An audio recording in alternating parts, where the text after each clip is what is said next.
जैसे ही उसकी आंखें खुलती हैं, वो झटके से उठने की कोशिश करता है, ये समझने के लिए कि वो कहाँ है। उसके मन में सवाल उठता है, कौन सा नर्क इतना जाना पहचाना लग रहा है। अभी वो अपने नए जीवन को समझ भी नहीं पाया था कि तभी एक नौकरानी उस पर पानी फेंक देती है और गुस्से में कहती है, जल्दी साफ हो जा, तुम्हें किसी के साथ जाना है। वो पलटकर उसे घूरता है, लेकिन अगले ही पल मोटी नौकरानी उसे जोर से थप्पड़ मारती है। कहती है, ऐसी सड़ी नजरों से मुझे मत देख। पानी में झिलमिलाते अपने प्रतिबिंब को देखकर एस को एहसास होता है, शायद यही थप्पड़ उसे होश में लाया है। तभी धीरे धीरे सच्चाई उसके दिमाग में उतरती है, वो पुनर्जन्म ले चुका है। पिछले जीवन में वो कूपर परिवार का एक शैडो था, परिवार की सबसे क्रूर ट्रेनिंग में से गुजरा हुआ। शैडोज वो लोग थे जो परिवार के सारे गंदे और छिपे काम करते थे। बदले में परिवार उन्हें अमीरी और शान का वादा करता था। लेकिन एस यानी सॉल कूपर, जो परिवार का नाजायज बेटा था, हमेशा अपने भाग्य को बदलना चाहता था। दूसरों की बदसलूकी झेलते हुए भी उसने हार नहीं मानी। बिना किसी टैलेंट के पैदा हुआ सॉल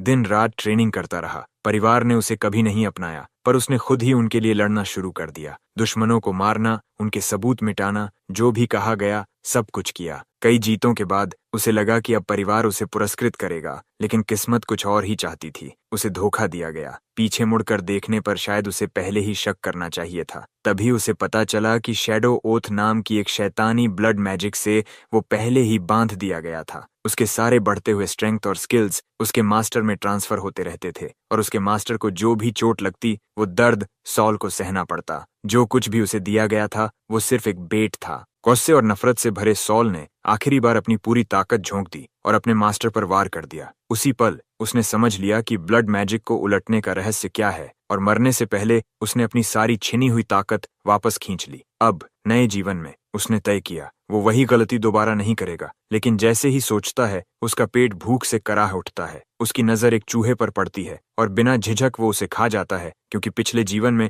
उसे चूहे का मांस इंसान के मांस से ज्यादा स्वादिष्ट लगता था। अचानक कदमों की आवाज आती है। दो युवा लड़के अंदर आते हैं और कहते हैं कि मास्टर एलन उसे बुला रहे हैं। जैसे ही वे उसे पकड़ने की कोशिश करते हैं, एस समझ जाता है यही वो पल है जब पिछले जीवन में उसे शैडो बनने के लिए चुना गया था, लेकिन उसके वे सारे यादें मिट चुकी हैं। शायद यही वह क्षण था जब ब्लड कर्स डाला गया था। बिना सोचे वो एक लड़के के हाथ को काट लेता है और खुद को छुड़ा लेता है। गुस्से में वे दोनों हमला करने की कोशिश करते हैं, लेकिन उसी पल एस की यादें चमक उठती हैं। पिछले जीवन की सोर्ड्समैनशिप ट्रेनिंग। पल भर में वो एक लड़के का हाथ काट देता है। दूसरा लड़का डर के मारे पेशाब कर देता है। हैरान कि 3 साल का बच्चा ऐसे लड़ सकता है। एस की आंखों में एक शैतानी मुस्कान उभरती है। अब उसकी बदले की घड़ी शुरू हो चुकी थी। अब बात करते हैं शैडो ओथ की। यह एक पुरानी ब्लड मैजिक थी, जिसमें मास्टर बस थोड़ा सा खून देता था और लक्ष्य उसकी परछाई बन जाता था। वो शैडो अपने मालिक को नुकसान नहीं पहुंचा सकता था और मालिक की चोटें उसी को झेलनी पड़ती थीं।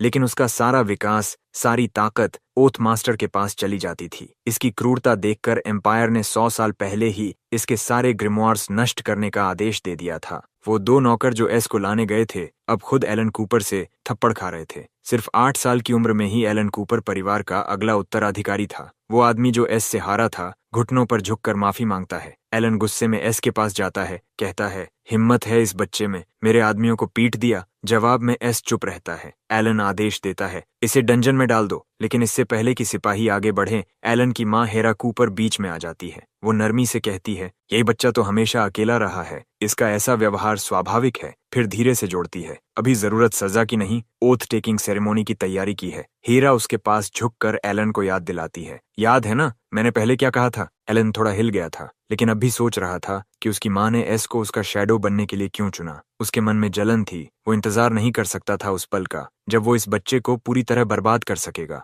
वो अपनी माँ की ओर मुस्कुराता है और हेरा कमरे से निकल जाती है। नौकरों को आदेश देती है, एक साउंड प्रूफिंग स्पेल डालो और किसी को अंदर आने मत देना। जैसे ही हेरा चली जाती है, एलन एक कप में पानी भरता है और मुस्कुराते हुए टोस्ट उठाता है, अब तुम सब कूपर परिवार की शैडो आर्मी का हिस्सा बनने जा रहे हो। बच्चे उत्साह में चिल्लाते हैं, हम अपना पूरा जीवन परिवार को समर्पित करते हैं। लेकिन छोटे एस को सच्चाई पता थी। सभी बच्चे पानी पीते हैं और अगले ही पल जमीन पर गिर पड़ते हैं। एलन हंसते हुए चाकू उठाता है, ताना मारता है, कितने मूर्ख हो तुम सब, ड्रग्ड वाटर और होली वाटर में फर्क तक नहीं समझ पाए। फिर वो अपनी उंगली काटता है और कुछ बूंदें खून की गिराता है। शैडो ओथ शुरू हो जाता है। उसे अपने भीतर जादू की शक्ति महसूस होती है। वो खुद को जीनियस कहकर मुस्कुराता है। माँ को ये जरूर बताना होगा, वो सोचता है, लेकिन तभी उसे महसूस होता है उसके पैर हिल नहीं रहे। डर से उसका दिल तेज धड़कने लगता है। क्या ये शैडो ओथ का साइड इफेक्ट है? वो घबराकर सोचता है। पसीने से भीगा एलन अपनी माँ को पुकारने लगता है, पर तभी एक आवाज गूंजती है। अब माँ के पीछे छिपने की कोशिश कर रहा है। एलन पलटकर देखता है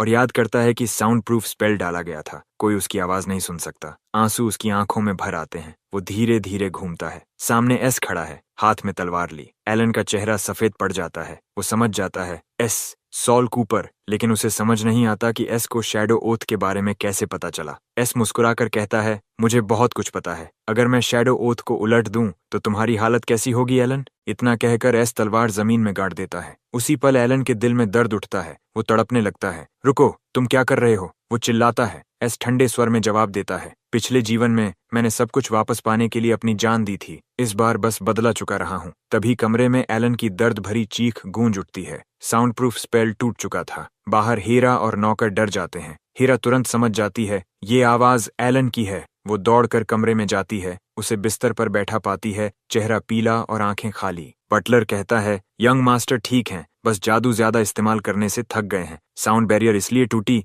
क्योंकि एक नौकर ध्यान भटका बैठा। हीरा सिर हिलाकर कहती है, उस नौकर की लाश कुत्तों को खिला देना। बटलर झुककर जी मैडम कहता है, फिर धीरे से जोड़ता है, यंग मास्टर थोड़ा नर्वस लग रहे हैं। उनकी उम्र के हिसाब से ये बहुत भारी जादू है। हेरा सुनती है, पर एलन बस एक बिंदु को घूरता रहता है, जैसे कोई याद उसके दिमाग में अटक गई हो। तभी हेरा उसका माथा छूकर मुस्कुराती है। शैडोज की चिंता मत करो बेटा, ये जंगल का नियम है। कमजोर हमेशा मजबूत की सेवा में रहते हैं। एलन उसकी ओर देखता है, होठों पर एक बुरा सा मुस्कान। और मैं कूपर परिवार का भावी मुखिया हूँ। कमजोरों को मेरे लिए अपनी जान देनी ही चाहिए। उसकी बात सुनकर हीरा पहले तो हैरान होती है, फिर हंस देती है। तुम वाकई मेरे बेटे हो एलन, वो कहती है। अगर तुम्हें कुछ चाहिए बस बताना, मैं तुम्हारे लिए कुछ भी करूंगी। दोनों गले लगते हैं। एलन मुस्कुराता है, आप दुनिया की सबसे अच्छी माँ हैं। वहीं दूसरी ओर खिड़की के पास एस खड़ा उन्हें देख रहा होता है। होठों पर एक ठंडी मुस्कान उभरती है। सच में प्यारी जोड़ी है, माँ और बेटा। बस अफसोस ये है कि अब एलन कूपर मेरा शैडो बन चुका है। अपने पिछले जीवन में परिवार के लिए लड़ते हुए उसने ब्लड मैजिक की एक किताब पाई थी, जिसमें लिखा था एक और शैडो ओथ। उसने वह किताब खुशी खुशी परिवार के मुखिया को सौंप दी थी, ये जाने बिना कि वह खुद पहले से ही उसके असर में था। उसने उससे पहले उस किताब का गहराई से अध्ययन किया था और अपने पिछले जीवन के अनुभवों के साथ अपनी सारी जानकारी मिला दी थी। अब उसने अपने हाथ की पट्टी उतारी और बुदबुदाया, बस एक बूंद खून, इतना काफी होगा ओथ तोड़ने के लिए। अब उसकी और एलन की रिश्ता हमेशा के लिए बदलने वाला था, लेकिन फिलहाल वो सिर्फ 3 साल का था, बहुत कमजोर, लड़ाई के काबिल नहीं। उसने समझ लिया कि उसे मजबूत बनना होगा और उसकी ताकत की पहली मंजिल थी फ्लेमिंग माउंटेन। वो पर्वत कूपर परिवार का सबसे क्रूर टेस्टिंग ग्राउंड था, जहां सबसे शक्तिशाली शैडोज को चुना जाता था। जैसे प्रोमीथियस ने इंसानों के लिए आग चुराई थी और हर दिन एक बाज की चोंचों से तड़पता था, वैसे ही बच्चों को इस जलते हुए पहाड़ पर फेंक दिया जाता था। उन्हें जिंदा रहना होता था, जबकि ईगल्स उनका मांस नोचते रहते। मर जाने पर भी उन्हें हार मानने की इजाजत नहीं थी। केवल वही पहला शैडो जो पर्वत की चोटी तक पहुंच जाता, उसे मिलता था ग्रिफिन्स ब्लेसिंग, एक अमर शरीर जो किसी भी दर्द से टूटता नहीं। जल्द ही बच्चे ट्रेनिंग ग्राउंड में पहुंचे। वॉकर, जो शैडो ट्रेनर था, उनकी ओर देखकर बोला, तुम्हारे पास सिर्फ 3 दिन है। लक्ष्य आसान है, इस पर्वत की चोटी तक जिंदा पहुंचना। कैसे पहुंचना है ये तुम्हारे ऊपर है, लेकिन अगर हार मान ली तो 3 दिन बाद फांसी मिलेगी। इनोस ने सीटी बजाई और सारे बच्चे आग की तरह पहाड़ की ओर दौड़ पड़े। कोच ने आखिरी लड़के को धीरे धीरे चढ़ते देखा और कहा, वो एस कूपर है, वही हरामी जिसने कल यंग मास्टर को नाराज किया था। एस पत्थरों की खुरदरी सतह पकड़कर चढ़ता जा रहा था। आदमी हंस पड़ा, देखो उसे, नंगे हाथों से चढ़ रहा है, आधे रास्ते में गिरेगा और मरेगा। इनोस भी हंसा, साला बेवकूफ। उसके सहायक ने पूछा, क्या हमें उसकी लाश अभी ले आनी चाहिए? आदमी ने मुस्कुराते हुए कहा, नहीं, इससे अच्छा खेल है मेरे पास। उसने अपनी घड़ी की ओर इशारा किया, अब वक्त आ गया है। अचानक पर्वत की चोटी पर एक विशाल शैडो दिखाई दिया। बच्चे डर से जम गए। वो क्या है, कोई ईगल? तभी ग्रिफिन आगे बढ़ा और बच्चे दहशत में चिल्ला उठे। वो कोई बाज नहीं बल्कि एक मॉन्स्टर था। एस ऊपर पहुंच चुका था,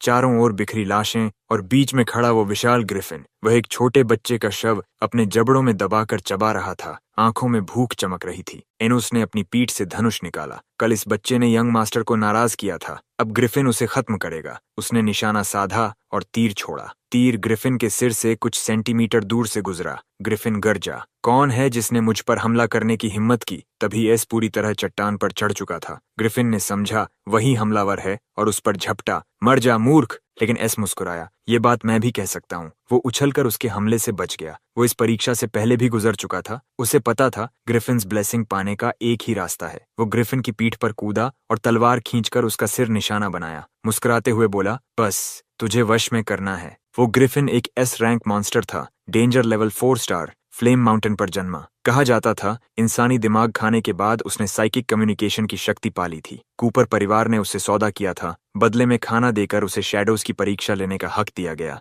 जो उसके ब्लेसिंग पाता उसे इंडिस्ट्रक्टिबल बॉडी मिलता। ग्रिफिन को सोना और रत्न बेहद पसंद थे और उसका एक बच्चा भी था। एस ने अपनी तलवार की नोक ग्रिफिन के सिर में भोंक दी। उसे पता था कि यह जीव जिद्दी और इंसान जितना बुद्धिमान है। अगर वो इसे पूरी तरह नहीं हराएगा तो इसे वश में करना असंभव है। वार करने के बाद एस पीछे हट गया, दूरी बढ़ाई, फिर दोबारा उसकी ओर लपका। उसे एहसास था इस बार पूरी ताकत झोंकनी होगी। उसने कई बार तलवार घुमाई पर ग्रिफिन हर बार बच निकला। फिर ग्रिफिन ने अपनी विशाल चोंच खोली और एक जबरदस्त ऊर्जा छोड़ी, जैसे कोई टॉर्नेडो। एस का हल्का सा शरीर उस हवा से उड़कर सीधे खाई के किनारे जा अटका। वो खुद को गिरता हुआ महसूस करने लगा और डर के मारे चीख पड़ा। लेकिन किस्मत से उसने समय रहते किनारे को पकड़ लिया। ऊपर चढ़ते हुए उसने खुद को याद दिलाया कि वो अब 3 साल का है, 30 का नहीं। एस को एहसास हुआ कि उसकी पिछली जिंदगी की स्वॉर्ड स्किल्स अब किसी काम की नहीं होंगी। ग्रिफिन उसे पास आने से पहले ही खत्म कर देगा। लेकिन एस जानता था अब भी ग्रिफिन को हराने का एक तरीका है। उसे बस उस केव तक पहुंचना था। उसने ऊपर देखा जहां ऊंची चट्टान पर केव का एंट्रेंस था और ग्रिफिन फिर से एनर्जी जमा कर रहा था। ग्रिफिन ने हवा का एक शक्तिशाली स्ट्रीम छोड़ा और एस तुरंत साइड में भागा। अब उसे समझ आ गया कि ग्रिफिन पावरफुल विंड मैजिक का इस्तेमाल करता है। हर बार जब वो अपने मुंह से हवा छोड़ता उसकी पावर एक लेवल बढ़ जाती, लेवल 10 तक। एस समझ गया कि अगर ग्रिफिन अपनी पूरी ताकत तक पहुंच गया तो 100 वॉरियर्स जैसे वो भी उसे नहीं रोक पाएंगे। ग्रिफिन के हमलों को डॉज करते हुए अचानक एस के दिमाग में एक आइडिया आया। उसने खुद को रोका और फिर उछल पड़ा। अगर मैं इससे छिप नहीं सकता तो क्यों न इसका इस्तेमाल करके केव तक पहुंचा जाए। एस ने अपनी स्वॉर्ड निकाली खुद को डिफेंड करने के लिए और ग्रिफिन ने फिर से विंड ब्लास्ट छोड़ा। तेज झोंके ने उसे उड़ा दिया। वो चीख उठा, लेकिन उसने अपने हाथों में बहती एनर्जी महसूस की। नुकसान कम करने के लिए एस ने तुरंत शैडो ओथ की पावर इस्तेमाल की, एलन से ताकत खींचने के लिए। उसी वक्त एलन, जो आराम से चाय पी रहा था, अचानक कब गिरा बैठा। उसका सर्वेंट घबराकर चिल्लाया, मास्टर! लेकिन उधर एस ने केव तक पहुंच बना ली थी।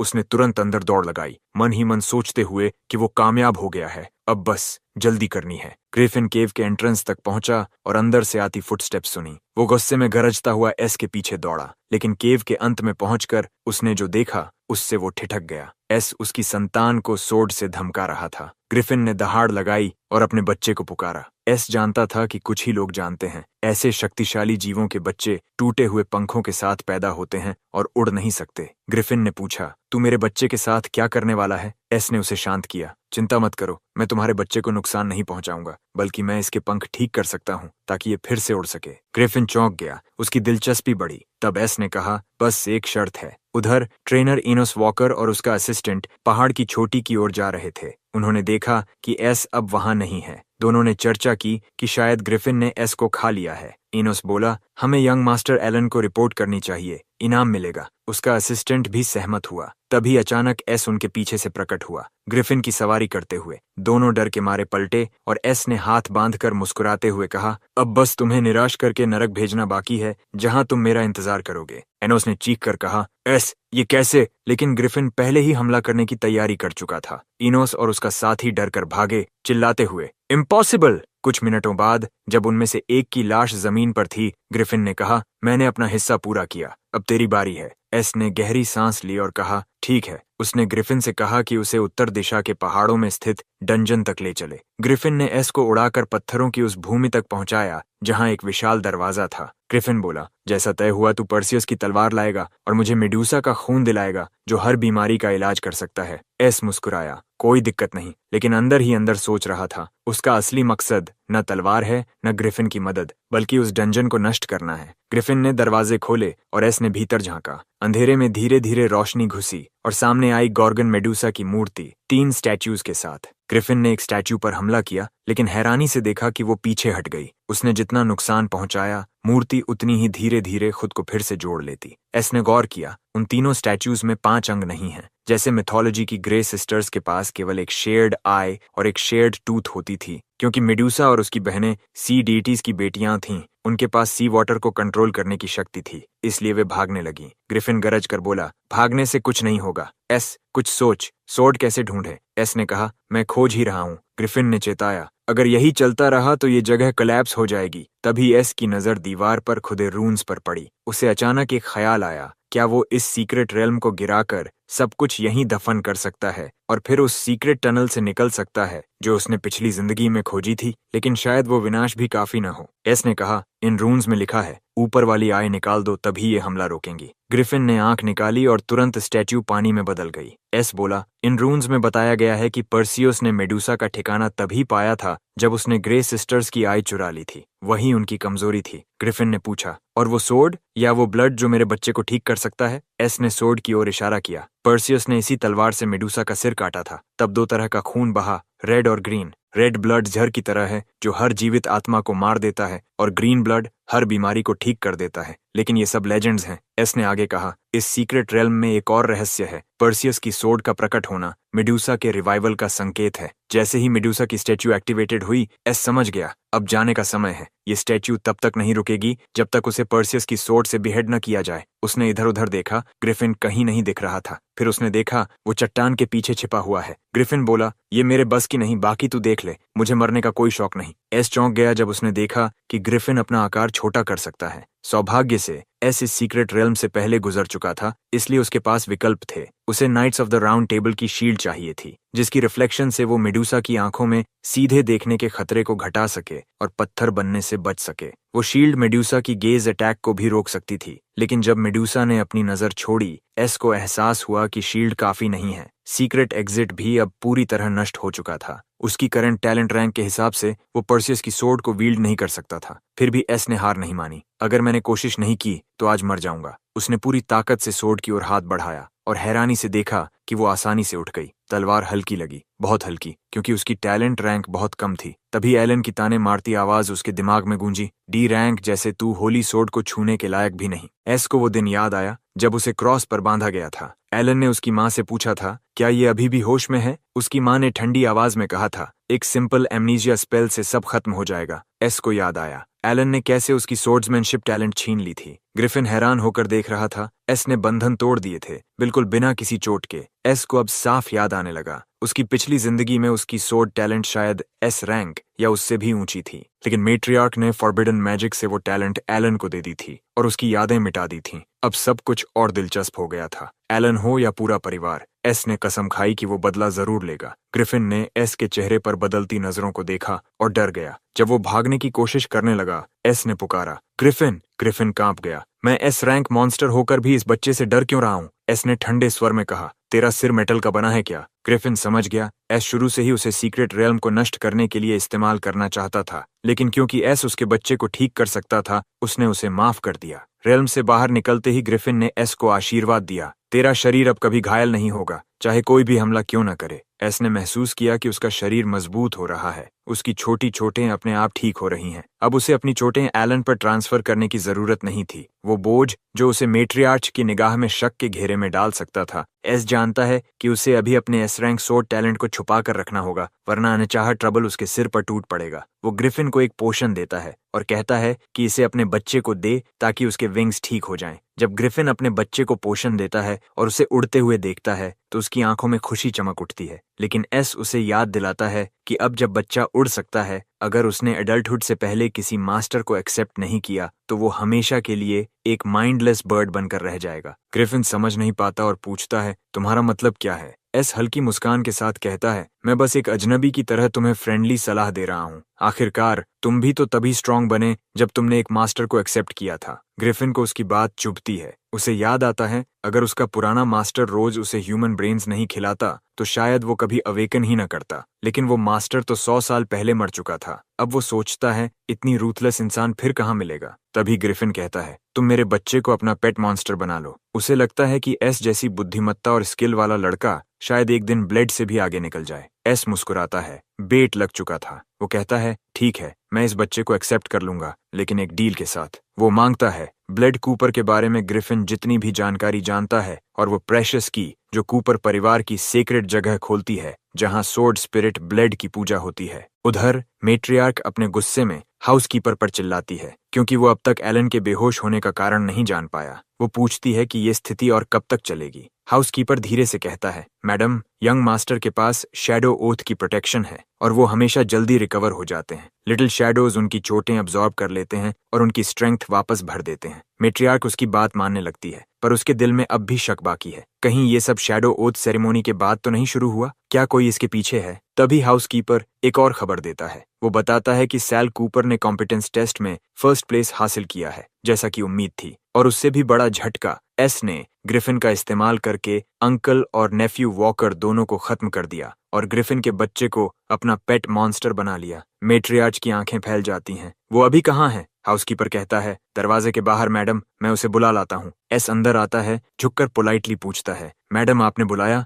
मेट्रियार्क अब भी शॉक में पूछती है, तुमने वॉकर्स को क्यों मारा? एस शांत स्वर में कहता है, मैंने ये सब परिवार के लिए किया। एक शैडो ट्रेनिंग ऑफिसर जो खुद को एक 3 साल के बच्चे से नहीं बचा सका, ऐसे बेकार लोग कूपर फैमिली में रहने लायक नहीं है। मेट्रियार्च के चेहरे पर गुस्से की लकीरें खींच जाती हैं, मगर एस को डर नहीं। वो हाउसकीपर से कहती है, सैल को ईडन स्प्रिंग में रिकुपरेशन रिवॉर्ड दो। लेकिन जैसे ही एस कमरे से निकलता है, मेट्रियार्क का चेहरा ठंडा पड़ जाता है। वो धीरे से कहती है, डिप्रिवेशन मैजिक के रिसर्च को तेज करो। सोर्ड स्पिरिट इनहेरिटेंस सेरेमोनी से पहले उस बच्चे का टैलेंट स्ट्रिप कर दो और यंग मास्टर को दे दो। उसे पता है, अगर एलन की सोर्ड्समैनशिप की कमी का सच सामने आ गया तो उसका हेयर वाला दर्जा खत्म हो जाएगा। ईडन स्प्रिंग के पास खड़े एस के दिमाग में ग्रिफिन की बातें गूंजती हैं। ब्लेड कूपर की मौत से पहले उसने फॉरबिडन मैजिक का इस्तेमाल करके अपनी सोल ईडन स्प्रिंग के नीचे सील कर दी थी। उसका मकसद था अपनी जिंदगी भर की सोर्ड्समैनशिप उस एयर को देना जिसके पास एस रैंक सोर्ड्समैनशिप टैलेंट हो, ताकि कूपर फैमिली का एम्पायर में दर्जा कभी न गिरे। ग्रिफिन ने एस को बताया था कि स्प्रिंग में उतरकर अंडरकरंट के साथ तैरना होगा, फिर एक अंडरग्राउंड केव मिलेगी जहां की उसे ओनर तक ले जाएगी। लेकिन ईडन स्प्रिंग के बारे में कुछ अजीब था। ग्रिफिन इतने सालों से अपने मास्टर से अलग था कि उसे भी असली प्रोसेस नहीं पता था। बस एक चेतावनी दी थी, ओनर ब्लड मैजिक इस्तेमाल करता है और उससे निपटना आसान नहीं होगा। केस समझ जाता है, एलन से पहले सोर्ड्समैनशिप इनहेरिटेंस हासिल करना आसान नहीं होगा। बाहर बच्चे उसके एक्सप्लॉइट्स की बातें कर रहे थे और तभी रेनोद हंसकर बोलता है, वाह, मैंने नहीं सोचा था कि बंदर जैसी शक्ल वाला ये पतला लड़का इतनी तेजी से दौड़ भी सकता है और समिट पर सबसे पहले पहुंच भी गया। सल की पिछली जिंदगी में बाहर से वे उसके अधीनस्थ लगते थे, लेकिन असल में वे एलन के रखे हुए मोहरे थे। उन्होंने उस पर दुश्मन राष्ट्र से साजिश करने के झूठे इल्जाम लगाए थे, लेकिन क्योंकि एलन उनका सहारा था, वो अपनी मनमानी के आदी हो चुके थे। रेनोल्ड गुस्से में एस पर मुक्का फेंकता है और कहता है, देखते हैं तेरी इनविंसिबल बॉडी वाकई काम करती है या नहीं। पर एस उसका मुक्का रोकता है और अपनी ताकत दिखा देता है। जब उसका साथी चाकू लेकर हमला करता है,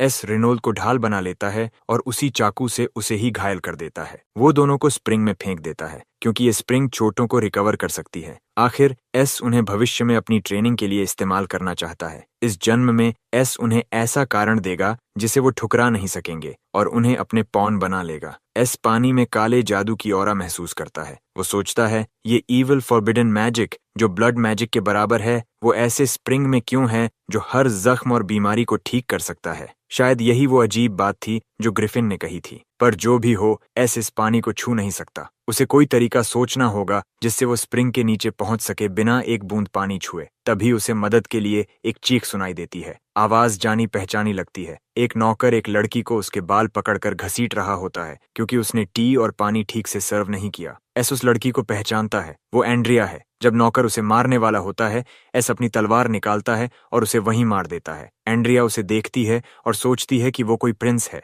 एस को लगता है उसने उसे डरा दिया। वो माफी मांगता है। एंड्रिया उसका शुक्रिया करती है और बताती है कि उसका नाम एंड्रिया है। एंड्रिया एस की पिछली जिंदगी की सबसे अच्छी दोस्त थी। उसके पास अपनी उम्र के किसी भी जादूगर से ज्यादा मैजिक टैलेंट था। वो दोनों कुछ दिनों तक साथ लड़े भी थे। एंड्रिया फिर से उसका शुक्रिया करती है, पर एस झेंपते हुए कहता है, नो प्रॉब्लम, ये तो एक जेंटलमैन का फर्ज है, और कहता है, मुझे एस कहो। सैंड्रिया से पूछता है कि क्या उसे कोई तरीका पता है जिससे वो स्प्रिंग को ड्रेन कर सके या उसमें बिना पानी छुए जा सके। उसे अपना मिशन नहीं भूलना था। अगर कोई कर सकता है तो वो एंड्रिया है। एंड्रिया कहती है कि हाँ, उसने भी नोटिस किया है कि इस स्प्रिंग में अजीब जादू है। ये चोटों को ठीक कर देता है, पर जो भी इसका इस्तेमाल करता है वो फिर कभी किसी और हीलिंग मैजिक को नहीं अपना सकता और सिर्फ इसी स्प्रिंग पर निर्भर रहेगा। एस समझ जाता है यही कूपर परिवार का तरीका है अपने शैडोज को कंट्रोल करने का। उन्हें दर्द में तड़पने पर, परिवार के सामने झुकने पर मजबूर किया जाता है। एंड्रिया कहती है कि एस ने उसकी मदद की, इसलिए वो उसका बदला चुकाएगी। वो डक मैजिक एक्टिवेट करती है,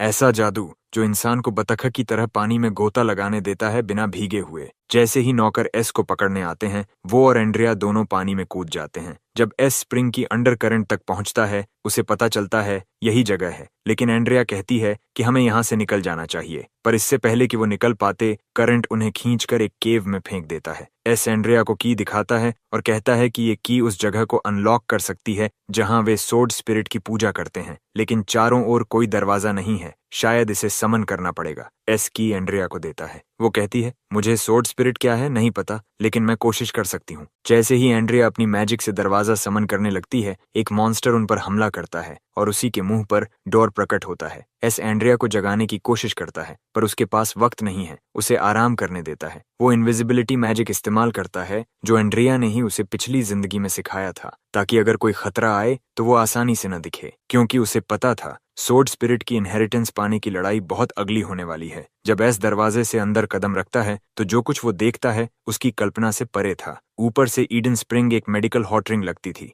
लेकिन हकीकत में ये कूपर परिवार का सेंशुअल रिट्रीट था जहां वे अपनी कॉन्क्यूबाइंस रखते थे। उस पल एस को एहसास होता है यही असली नियति है जो उनका इंतजार कर रही थी। मॉन्स्टर एस रैंक और महसूस करके कहता है, क्या तुम सच में सैल कूपर हो, वो बच्चा जिसके बारे में कहा जाता है कि वो एस रैंक टैलेंट लेकर पैदा हुआ? वो हंसकर कहता है, तुम तो बिल्कुल लाड प्यार में नहीं पले लगते, शायद कोई नाजायज बच्चा हो जो इनहेरिटेंस चुराने आया है। मॉन्स्टर चेतावनी देता है, अगर इसे पाना है तो पहले मुझे हराना होगा। एस शांत स्वर में मॉन्स्टर से कहता है कि घबराने की जरूरत नहीं, वो यहाँ उसे मारने आया है। मॉन्स्टर हंसते हुए हमला करता है, कहता है, अब भी तुम बहुत कमजोर हो। लेकिन जैसे ही वो ग्रिफिन की ब्लेसिंग्स को एस के शरीर पर देखता है, वो ठिठक जाता है। उसे उम्मीद नहीं थी कि वो बेवकूफ पक्षी इस लड़के को मान्यता देगा। मॉन्स्टर कहता है कि ब्लेड ने उसकी आत्मा को सील करने के लिए अपनी बहुत सी शक्ति कुर्बान की थी, और हालांकि एस की ताकत अभी भी अधूरी है, पर उसमें वारिस बनने की एक उम्मीद बाकी है। एस बिना डरे magic restrictive blood formation activate करता है और ठंडे स्वर में कहता है, तू तो बहुत पहले मर चुका है। वो आगे जोड़ता है कि पिछले 100 सालों में एम्पायर ने ब्लड मैजिक से निपटने की टेक्निक्स विकसित कर ली हैं। अब उसे बस इस मॉन्स्टर का दिल निकालना है ताकि इनहेरिटेंस को जबरन हासिल कर सके। एस जैसे ही मॉन्स्टर की ओर दौड़ता है, मॉन्स्टर फिर ताने मारता है, काफी वक्त हो गया किसी चूहे से खेलने का, लेकिन अब मैं खेल नहीं रहा। वो एस की प्रतिभा को स्वीकार करता है, लेकिन कहता है, इतनी काबिलियत इनहेरिटेंस पाने के लायक नहीं। वो अपने खून से ब्लड स्पिरिट्स को नियंत्रित करता है और एस पर हमला करता है। एस सोर्ड ऑफ पर्सियस निकालता है और जादुई हमले रोकता है, लेकिन मॉन्स्टर एक स्पर्श में ही उसकी रक्षा ढाल तोड़ देता है और एस का गला पकड़ लेता है। मॉन्स्टर मुस्कुराते हुए कहता है, जब बिल्ली खेल खत्म करती है तो चूहे को खा जाती है। जैसे ही वो एस का माना और खून खींचता है, उसका चेहरा जिज्ञासु हो उठता है। तुम्हारी ऑरा बहुत जानी पहचानी लगती है, बिल्कुल उस कॉन्क्यूबाइन जैसी जिसे मैंने पिछली बार खाया था। शायद वो तुम्हारी माँ थी, अब मैं उसके बच्चे का स्वाद भी छक लूं। जैसे ही कुछ बच्चे एस को तंग करते हैं, माँ की यादें उसके मन में दौड़ जाती हैं। एक पत्थर उसके सिर पर लगता है और बच्चे चिल्लाते हैं, तेरी माँ ने तुझे छोड़ दिया। लेकिन एस समझ जाता है, माँ ने उसे नहीं छोड़ा था, मॉन्स्टर ने उसे मार डाला था। गुस्से में एस हमला करता है। उसकी शक्ति देखकर मॉन्स्टर हैरान रह जाता है। उसे ब्लड मैजिक कैसे आती है, लेकिन एस अपने बदले में अपना खून जलाने को भी तैयार है। मॉन्स्टर थक चुका है, उसने बहुत ऊर्जा खर्च कर दी है। अब उसे अपनी शक्ति लौटाने के लिए और औरतों को निगलना होगा। जैसे ही वो खुद को दोबारा भरता है, एस उसके पीछे कूदता है, तलवार उसके सिर में घोंपता है और कहता है, तो बता मेरी माँ का स्वाद कैसा था। मॉन्स्टर की आंखों में पागलपन झलकता है, लेकिन अब देर हो चुकी है। वो मरने से पहले कहता है, मुझे मत मारो, मेरी तलवार ले लो, मेरा सोर्ड स्पिरिट बन जाओ। पर एस बस कहता है, तू इसके लायक नहीं, और आखिरी वार करता है। सोर्ड्समैनशिप इनहेरिटेंस उसके शरीर में समा जाता है। एस सोचता है, मैं तो जन्म से ही माँ के बिना था, तो ये यादें भ्रम थीं। खून में उसकी माँ की परछाई दिखती है। नहीं बेटा, तू मॉन्स्टर नहीं है, मैं हमेशा तेरे साथ हूँ। पीछे से एंड्रिया की आवाज आती है। वो एस को खून से लथपथ देखती है और पूछती है, कहाँ चोट लगी, मैं ठीक कर दूंगी। पिछले जन्म में वही एंड्रिया भी कॉन्क्यूबाइंस जैसी मौत मरी थी, लेकिन इस बार एस कसम खाता है, इतिहास दोहराया नहीं जाएगा। सोर्ड स्पिरिट की गुमशुदगी से पूरे परिवार में हंगामा मच जाता है। ईडन स्प्रिंग के सारे गार्डियन मार दिए जाते हैं। एस की बेरहमी देखकर किसी नौकर की हिम्मत नहीं होती कि एंड्रिया को फिर सताए, लेकिन झूठों के बीच एस पर आरोप लगता है कि वही स्पिरिट सोर्ड के गायब होने का कारण है। सबूत न होने पर भी मेट्रियार्क उसकी सजा और बढ़ा देती है। कन्फाइनमेंट, ब्लड पॉइजन, सब कुछ सहते हुए भी सॉल जिंदा रहता है। 4 साल बाद कूपर परिवार के ट्रेनिंग ग्राउंड पर एलन एक नौकर को हरा देता है जो रहम की भीख मांगता है। एलन तलवार उठाकर कहता है, इस काबिलियत से तुम मुझे हराओगे? नौकर कांपते हुए कहता है, मालिक, मैं हिम्मत नहीं करूंगा। इस बीच आइजैक परिवार के मुखिया ड्यूक ह्यू आइजैक एलन की कला देखकर कहता है, सुना था एलन एस ग्रेट सोर्ड्समैनशिप टैलेंट लेकर पैदा हुआ था। आज ऐसा लग रहा था जैसे अफवाहें सच साबित हो गई हों। आइजैक और लियोन जब दूसरी ओर देखते हैं तो वे देखते हैं कि एस ने कुछ ही वारों में पूरा ट्रेनिंग रूम साफ कर दिया। आइजैक कहता है कि इस उम्र के साधारण लोग तो अब तक आयरन सोर्ड अप्रेंटिस की स्थिति में होते हैं, लेकिन एस जिस तरह से कमरे को साफ कर गया, वो तो सिल्वर सोर्ड गार्डियन के स्तर तक पहुंच चुका है। एलन को सबके सामने एस की बढ़ती छवि से जलन होती है, इसलिए वह उसे एक 1 राउंड ड्यूल की चुनौती देता है। एस उसकी स्किल देखता है और एलन सोचता है कि यही सही मौका है जिससे वो दिखा सके कि उसने एस को गलती से मार डाला। दोनों आमने सामने खड़े होते हैं। चारों तरफ भीड़ एलन का नाम पुकार रही होती है। एलन हमला करता है, आत्मविश्वास से भरा हुआ कि वह जीत जाएगा, लेकिन एस बिना ज्यादा कोशिश किए उसकी तलवार रोक लेता है और ठंडे स्वर में कहता है, थोड़ा और जोर लगा। एलन हैरान रह जाता है। एस केवल एक वार में एलन को उड़ाकर फेंक देता है। गुस्से में एलन फिर हमला करता है, क्योंकि यह असंभव है। उसकी माँ ने कहा था, परिवार में कोई उसे नहीं हरा सकता। पर जब वो एस पर फिर वार करता है तो उसे एहसास होता है उसकी तलवार बहुत हल्की है, उसकी शक्ति कृत्रिम रूप से बढ़ाई गई है और उसके अंदर कोई असली सोर्ड्समैनशिप टैलेंट नहीं है। एस असली वॉर दिखाता है, ऊपर छलांग लगाता है और उसकी आंख में तलवार भोंक देता है। उधर ड्यूक आइजैक ड्यूक लियोन से कहता है कि उसने एलन को गलत आंका था, उसकी क्षमता कुछ खास नहीं है।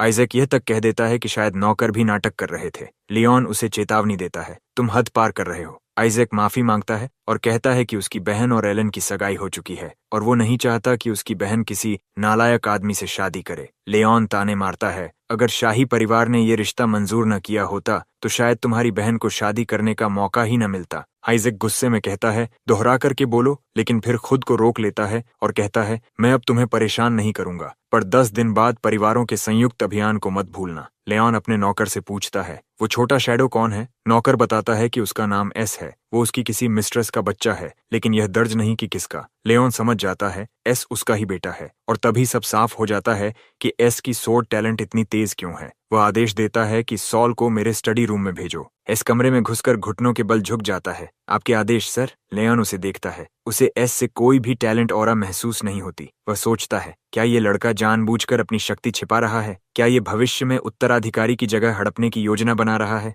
फिर मुस्कुराता है, चालाक है लेकिन अब भी बच्चा ही है। लियोन कहता है, 10 दिन बाद तुम शैडो स्क्वाड 10 का नेतृत्व करोगे और आइजैक परिवार के साथ लॉस्ट क्रिस्टल सिटी जाकर ड्रैगन एग वापस लाओगे। वह एस को एक तलवार देता है जो क्रिस्टल सिटी तक टेलीपोर्ट कर सकती है और कहता है, उस ड्रैगन एग को लाने के लिए तुम्हें किसी भी तरह डिमोनिक ड्रैगन को क्रोधित करना होगा। एस समझ जाता है कि लियोन की नीयत साफ नहीं है, लेकिन वह यह मौका छोड़ भी नहीं सकता। ड्रैगन एग उसका लक्ष्य है। वह आदेश स्वीकार करता है और कहता है, मेरी एक विनती है। क्रिस्टल सिटी के रास्ते में एंड्रिया पूछती है, क्या आपने परिवार प्रमुख को बताया कि मैं आपके साथ आई हूँ? इतना दूर आना मेरे लिए उचित नहीं। एस शांत स्वर में कहता है, कोई बात नहीं, उन्हें फर्क नहीं पड़ेगा। क्रिस्टल सिटी पहुंचकर एस पूछता है, क्रिस्टल और ड्रैगन एग कहाँ हैं? तभी ग्लोरिया उनका मजाक उड़ाती है, इतनी बुनियादी जानकारी भी नहीं पता। फिर औपचारिकता से हाथ बढ़ाकर खुद का परिचय देती है, लेकिन एस उसे नजरअंदाज करता है और एंड्रिया से कहता है, मायो के साथ रुको, मैं लौट आता हूँ। ग्लोरिया फिर भी पीछे पीछे चलती है, जवाब पाने की कोशिश में,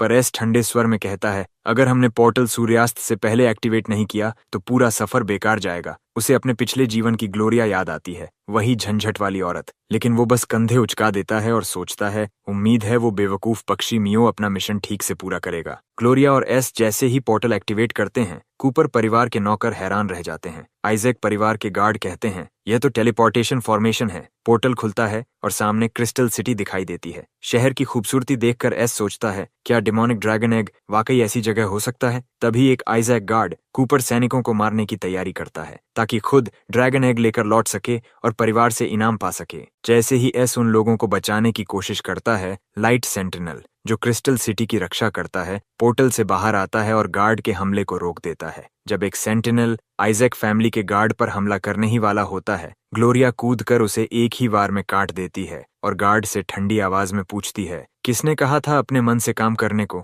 गार्ड कहता है, उसने ये परिवार के लिए किया, लेकिन ग्लोरिया जानती थी कि वो बस अपने लिए कर रहा था। तभी दूसरा सेंटिनल ग्लोरिया पर हमला करने ही वाला होता है, पर एस उसे रोकता है, सिर्फ एक वार से। फिर वह आदेश देता है, शैडो यूनिट फॉर्मेशन में जाओ। अब एस सामने खड़ा है, लाइट सेंटिनल्स के मुकाबले में। वह देखना चाहता है कि लाइट की पावर ज्यादा स्ट्रांग है या उसकी शैडो पावर। आइजैक फैमिली के गार्ड दंग रह जाते हैं जब एस को आसानी से सभी सेंटिनल्स को हराते देखते हैं। वे सोचते हैं, क्या ये वही कूपर फैमिली है जो सोर्ड्समैनशिप में मैजिक को मिलाती है? आखिर एस तो बस एक बच्चा है और फिर भी इतना पावरफुल। ग्लोरिया भी एस की ताकत देखकर हैरान है, लेकिन इसी बीच एस ने क्रिस्टल की पावर अब्सॉर्ब कर ली थी और उसी पल वह सिल्वर सोर्ड गार्डियन से बढ़कर गोल्ड सोर्ड मास्टर बन जाता है। जैसे ही वह अगला कदम बढ़ाता है, ऑल्टर नीचे उतरने लगता है और धीरे धीरे ड्रैगन्स डेन का सीक्रेट पैसेज खुल जाता है। सब लोग ऑल्टर पर चढ़कर नीचे पहुंचते हैं। नीचे पहुंचते ही वे देखते हैं, वे चारों ओर ड्रैगन एग से घिरे हुए हैं। वहां इतने सारे अंडे हैं कि सबको हिस्सा मिल सकता है, लेकिन शैडो टीम की धीमी चाल देखकर सैल तंज कसता है। लगता है ये लोग डिमोनिक ड्रैगन को खुद को खिलाने का शौक रखते हैं। तभी डिमोनिक ड्रैगन उनके पीछे से उठ खड़ा होता है। सब लोग भागकर छिपने लगते हैं, पर एस और ग्लोरिया अपनी तलवारें निकालकर खड़े हो जाते हैं, लड़ने को तैयार। एस आदेश देता है, ड्रैगन एग्स लेकर निकल जाओ, मैं कवर करता हूँ। लेकिन तभी वे देखते हैं कि ग्रे पहले ही एक एग लेकर भाग चुका है। ग्रे बताता है कि कूपर फैमिली के हेड ने आदेश दिया था, एग्स लेने के बाद टेलीपोर्टेशन ऑल्टर को डिस्ट्रॉय कर दो ताकि आइजैक फैमिली वापस न जा सके। ग्रे कहता है, एम्पायर में सिर्फ एक फैमिली के पास ड्रैगन एग होना चाहिए, कूपर फैमिली के पास, और चला जाता है। ग्लोरिया गुस्से में कहती है, कूपर फैमिली हेड कितना रूथलेस है, उसने हमें ही नहीं एस को भी छोड़ दिया। पर एस शांत था, यह सब उसकी एक्सपेक्टेशन के अंदर था। ग्लोरिया पूछती है, अगर ये सब पहले से पता था तो फिर यहाँ क्यों आए अपनी जान देने? एस मुस्कुराता है, क्योंकि मैं यहाँ मरने नहीं आया, और तलवार उठाकर ड्रैगन के एक पंख को काट देता है। जब एस गिरता है, ग्लोरिया मूनशाइन सोर्ड शील्ड का इस्तेमाल कर उसे बचा लेती है। एस कहता है, ड्रैगन का दिल अटैक करने का मौका मैं लूंगा, लेकिन जब तक मैं तैयार होता हूँ तुम उसे डिस्ट्रैक्ट करो। ग्लोरिया हामी भरती है, मैं भी एक ग्रेट सोर्ड्स वुमन हूँ, मुझे कम मत समझना। वही ड्रैगन की ओर दौड़ती है, उसे विचलित करती है और चिल्लाती है, अब हमला करो एस। पर जब वह पीछे देखती है, एस वहीं खड़ा है, हिल भी नहीं रहा। ग्लोरिया सोचती है, वो शायद गिरने से एनर्जी खो बैठा है, अगर ऐसा चलता रहा तो हम सब मर जाएंगे। मजबूर होकर वह सोर्ड डांस ऑफ डिस्ट्रक्शन इस्तेमाल करती है और ड्रैगन गिर जाता है। पर वह जीत का भ्रम ज्यादा देर नहीं टिकता। ड्रैगन फिर उठ खड़ा होता है, इस बार पूरी तरह बजर्क होकर। सब लोग छिप जाते हैं, लेकिन एस वहीं खड़ा रहता है। उसकी शैडो पावर ड्रैगन के खून को एब्जॉर्ब करती है और वह अपने क्लोन्स बना लेता है। एक शैडो मेंबर नोटिस करता है कि एस की तलवार भी अब हाई ग्रेड ट्रेजर सोर्ड बन गई है। ग्लोरिया कहती है, ये फॉरबिडन ब्लड मैजिक है, एम्पायर में सिर्फ कूपर फैमिली हेड को बैटलफील्ड पर इसकी इजाजत है। वह सोचती है, क्या ये वही रूमर सच है कि कूपर फैमिली की सोर्ड स्पिरिट गायब हो गई थी? पर फिर उसे एहसास होता है, एस ने ये सब जानबूझकर किया था। उसने चाहा था कि वो खुद ड्रैगन का खून निकाले ताकि वह उसे अब्सॉर्ब कर सके। ग्लोरिया गुस्से में चिल्लाती है, तुमने मुझे इस्तेमाल किया। पर एस बस ठंडे स्वर में कहता है, पिछली जिंदगी में मैं एक पॉन था, इस बार नहीं। और फिर एस डिमोनिक ड्रैगन का सिर काट देता है। ग्लोरिया खुश होकर उसकी तरफ भागती है, पर एस उसकी ओर तलवार तान देता है। उसकी आंखें अब दानवी हैं, वह डिमोनिक पोजेशन में है। वही डीमन जिसे उसने पहले मारा था अब उसके भीतर बोलता है, मुझे मारकर तुम चैन नहीं पा सकते। एस, अब तुम्हें भी खून और मांस चाहिए ताकत बनाए रखने के लिए। वह फुसफुसाता है, उन्हें मार दो, ग्लोरिया और बाकी शैडो मेंबर्स को। एस उन पर झपटता है, पर तभी उसे एंड्रिया दिखती है। कुछ देर बाद एस की आंखें खुलती हैं। वह बाहर लेटा है और उसके पास बैठी है एंड्रिया, उसकी वफादार साथी। एंड्रिया उसे बताती है कि उसने उस पर प्यूरिफिकेशन की है ताकि वह फिलहाल फिर से डीमनाइज्ड न हो और बाकी सभी भी सुरक्षित हैं। फिर वह एस को वो ड्रैगन एग देती है जो पहले ग्रे लेकर भाग गया था। वह कहती है कि उसने आइजैक फैमिली को इसके बारे में कुछ नहीं बताया और ग्लोरिया पहले ही अपनी टीम के साथ जा चुकी है, इसलिए मिशन को लेकर उसे अब चिंता करने की जरूरत नहीं है। एस उसकी ओर देखता है और शांत स्वर में कहता है, मैं तो वैसे भी इस बात की चिंता नहीं कर रहा था। असल में मियो को एंड्रिया को एक तय जगह तक ले जाकर उसकी झूठी मौत की खबर फैलानी थी ताकि वह फैमिली से अलग होकर आजाद रह सके। लेकिन जब एस तलवार उठाकर मियो पर हमला करता है, मियो रुकता नहीं। वह कहता है, ये मेरी गलती नहीं थी, एंड्रिया खुद तुम्हारे पीछे जाने पर जिद कर रही थी। एंड्रिया उन्हें रोकने की कोशिश करती है, पहले बात तो सुनो। पर तभी पीछे से शैडो मेंबर्स निकल आते हैं, तलवारें खींचे हुए। सोचता है कि आखिरकार उनका असली चेहरा सामने आ गया, वे ड्रैगन एग छीनने आए हैं। लेकिन उसकी हैरानी की हद नहीं रहती जब वे उसके पास से गुजर जाते हैं और ग्रे पर हमला करते हैं, उसे धोखा देने के लिए। वे सब एस के सामने घुटनों पर झुक जाते हैं और माफी मांगते हैं। हम पहले बेअदब थे, माफ कर दो। अगर तुम न होते तो जब परिवार ने हमें छोड़ा, हम सब मर चुके होते। वे शपथ लेते हैं, अब वे फैमिली की नहीं, सिर्फ एस की सुनेंगे और अपनी जान तक उसके लिए देंगे। लेकिन एस कुछ कह पाता, इससे पहले ही डिमोनिक ड्रैगन एग फूट जाता है और उसमें से डिमोनिक ड्रैगन जन्म लेता है। एस उसकी ओर बढ़कर उससे बात करता है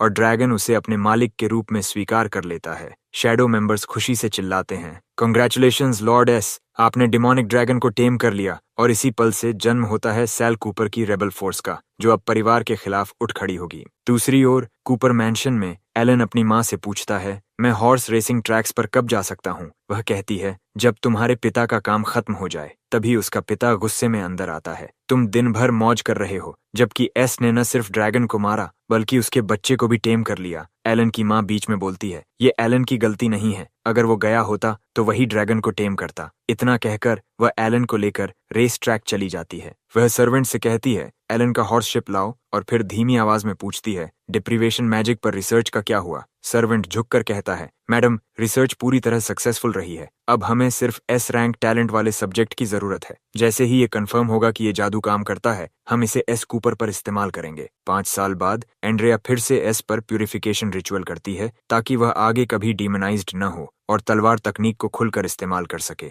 एस कहता है, धन्यवाद, पर एंड्रिया मुस्कुराकर जवाब देती है, थैंक मी, मुझे तुम्हारा शुक्रिया अदा करना चाहिए इतनी सुंदर स्टाफ देने के लिए। तभी एस की नजर खिड़की पर जाती है, एक साया तेजी से निकलता है। जब तक वह दौड़ता है, वह आकृति गायब हो चुकी होती है, पर उसने उसे पहचान लिया। वह हाउसकीपर था। उसी वक्त सैल के गार्ड्स अंदर आते हैं, लॉर्ड, हमने उस काम को पूरा कर लिया। हमने हाउसकीपर को गुप्त रूप से फॉलो किया और पाया कि वह ब्लैक मैजिक मेजेस का समूह तैयार कर रहा है। वह 3 दिन बाद कोई रिचुअल करने वाला है और उसने कहा कि उसे एक और टारगेट मिल गया है जिसका टैलेंट एस रैंक है। एज सोचता है, क्या वो लोग डिप्रीवेशन मैजिक रिचुअल शुरू करने वाले हैं? लेकिन मेरा निशाना क्यों नहीं? और दूसरा, एस रैंक टारगेट कौन है? तभी उसके दिमाग में बिजली सी कौंधती है, वो टारगेट एंड्रिया है। 3 दिन बाद एंड्रिया स्टोरेज रूम में जाती है, वहां बिखरा हुआ सामान देखती है और जादू से सफाई करने का सोचती है। पर तभी हाउसकीपर अचानक पीछे से आता है और जब तक वह कुछ समझती, वह बेहोश हो चुकी होती है। ब्लैक मैजिक मेजेस घेरा बनाकर जप करने लगते हैं, पावर ऑफ द नाइट,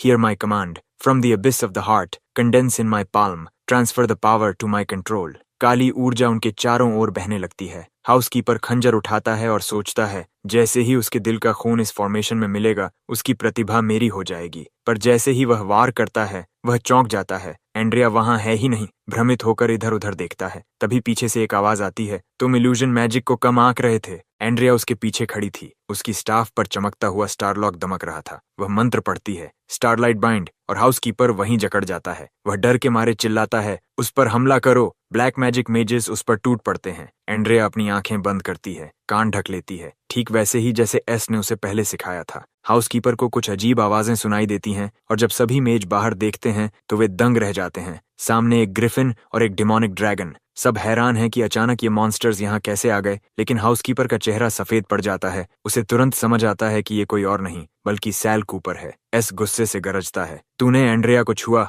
लगता है जिंदगी से ऊब गया है, बता क्यों उसे निशाना बनाया। हाउसकीपर कांपते हुए कहता है कि डिप्रिवेशन मैजिक एक ही इंसान पर एक बार काम करता है, इसलिए ताकि यंग मास्टर एलन को एस की प्रतिभा मिल सके उन्हें एक ह्यूमन टेस्ट सब्जेक्ट चाहिए था। वो गिड़गिड़ा कर कहता है कि वो बस आदेशों का पालन कर रहा था। एस की आंखों में ठंडी नफरत चमकती है। उसे एहसास होता है कि एंड्रिया उसकी वजह से खतरे में थी। वो शांत स्वर में कहता है, मैं तुझे जाने दूंगा, लेकिन अब तू मेरे लिए काम करेगा। वो उस पर एक शैडो ओथ डाल देता है और आदेश देता है, जाकर मैट्रियार्च को बता कि डिप्रिवेशन मैजिक सफल हुआ है और सेरेमनी तुरंत मुझ पर की जा सकती है। अगर कुछ और कहा तो तुझे पता है क्या होगा। हाउसकीपर कांपते हुए पूछता है, क्यों? एस मुस्कुराता है, एलन की असली सूरत दुनिया को दिखाने के लिए। दूसरी ओर कूपर हाउस में हाउसकीपर झूठ बोलता है कि डिप्रिवेशन एक्सपेरिमेंट सफल रहा। एलन उसी समय ग्लोरिया से गार्डन टूर मांगता है, पर ग्लोरिया ठंडी नजर से इनकार कर देती है। मैट्रियार्च पूछती है क्या वो पक्के तौर पर जानता है, और हाउसकीपर कहता है कि आने वाला फुल मून यंग मास्टर की कमिंग ऑफ एज सेरेमनी से मेल खा रहा है। कार्य करने का यह सबसे उत्तम समय है। मैट्रियार्च सोचती है, मेरी वर्षों की अभिलाषा अब पूरी होगी। एलन न सिर्फ परिवार का वारिस बनेगा बल्कि एम्पायर का सबसे शक्तिशाली पुरुष भी। इस बीच एलन ग्लोरिया के इनकार से चिढ़ जाता है और सोचता है कि वो बस नखरे दिखा रही है। उसे लगता है कि उसकी माँ ने जो कहा अपनी मंगेतर से करीब हो वो तो बेकार है, क्योंकि कौन उसे नहीं चाहेगा। लेकिन ग्लोरिया ठंडी मुस्कान के साथ तलवार निकालती है, क्या एक निकम्मा यंग मास्टर मेरे योग्य फियांसे कहलाने लायक है? पहले मुझे हराओ। एलन गुस्से में किसी को बुलाने के लिए चिल्लाता है, पर तभी एस प्रकट होता है और एलन के ही शब्दों को व्यंग्य में दोहराता है। एलन जलते हुए कहता है, किसी ने तुझसे मदद नहीं मांगी, बस तलवार लाना भूल गया था। ग्लोरिया एस से पूछती है कि वो यहाँ क्यों आया और उसे प्रशिक्षण के लिए चुनौती देती है। एस मुस्कुराकर इनकार करता है, आज मैं व्यस्त हूँ। एलन जलता है, सोचता है ग्लोरिया इतनी नजदीकी क्यों दिखा रही है, क्या वो एस को पसंद करती है? ग्लोरिया कहती है, हर कोई मेरे साथ ट्रेन करने योग्य नहीं होता, सोच लो सॉल कूपर। एलन की झुंझलाहट बढ़ती है, पर तभी उसकी माँ उसे बुलाती है तो वो सोचता है कि शादी के बाद वो उसे सुधार लेगा। ग्लोरिया एलन के जाने के बाद तलवार उठाती है।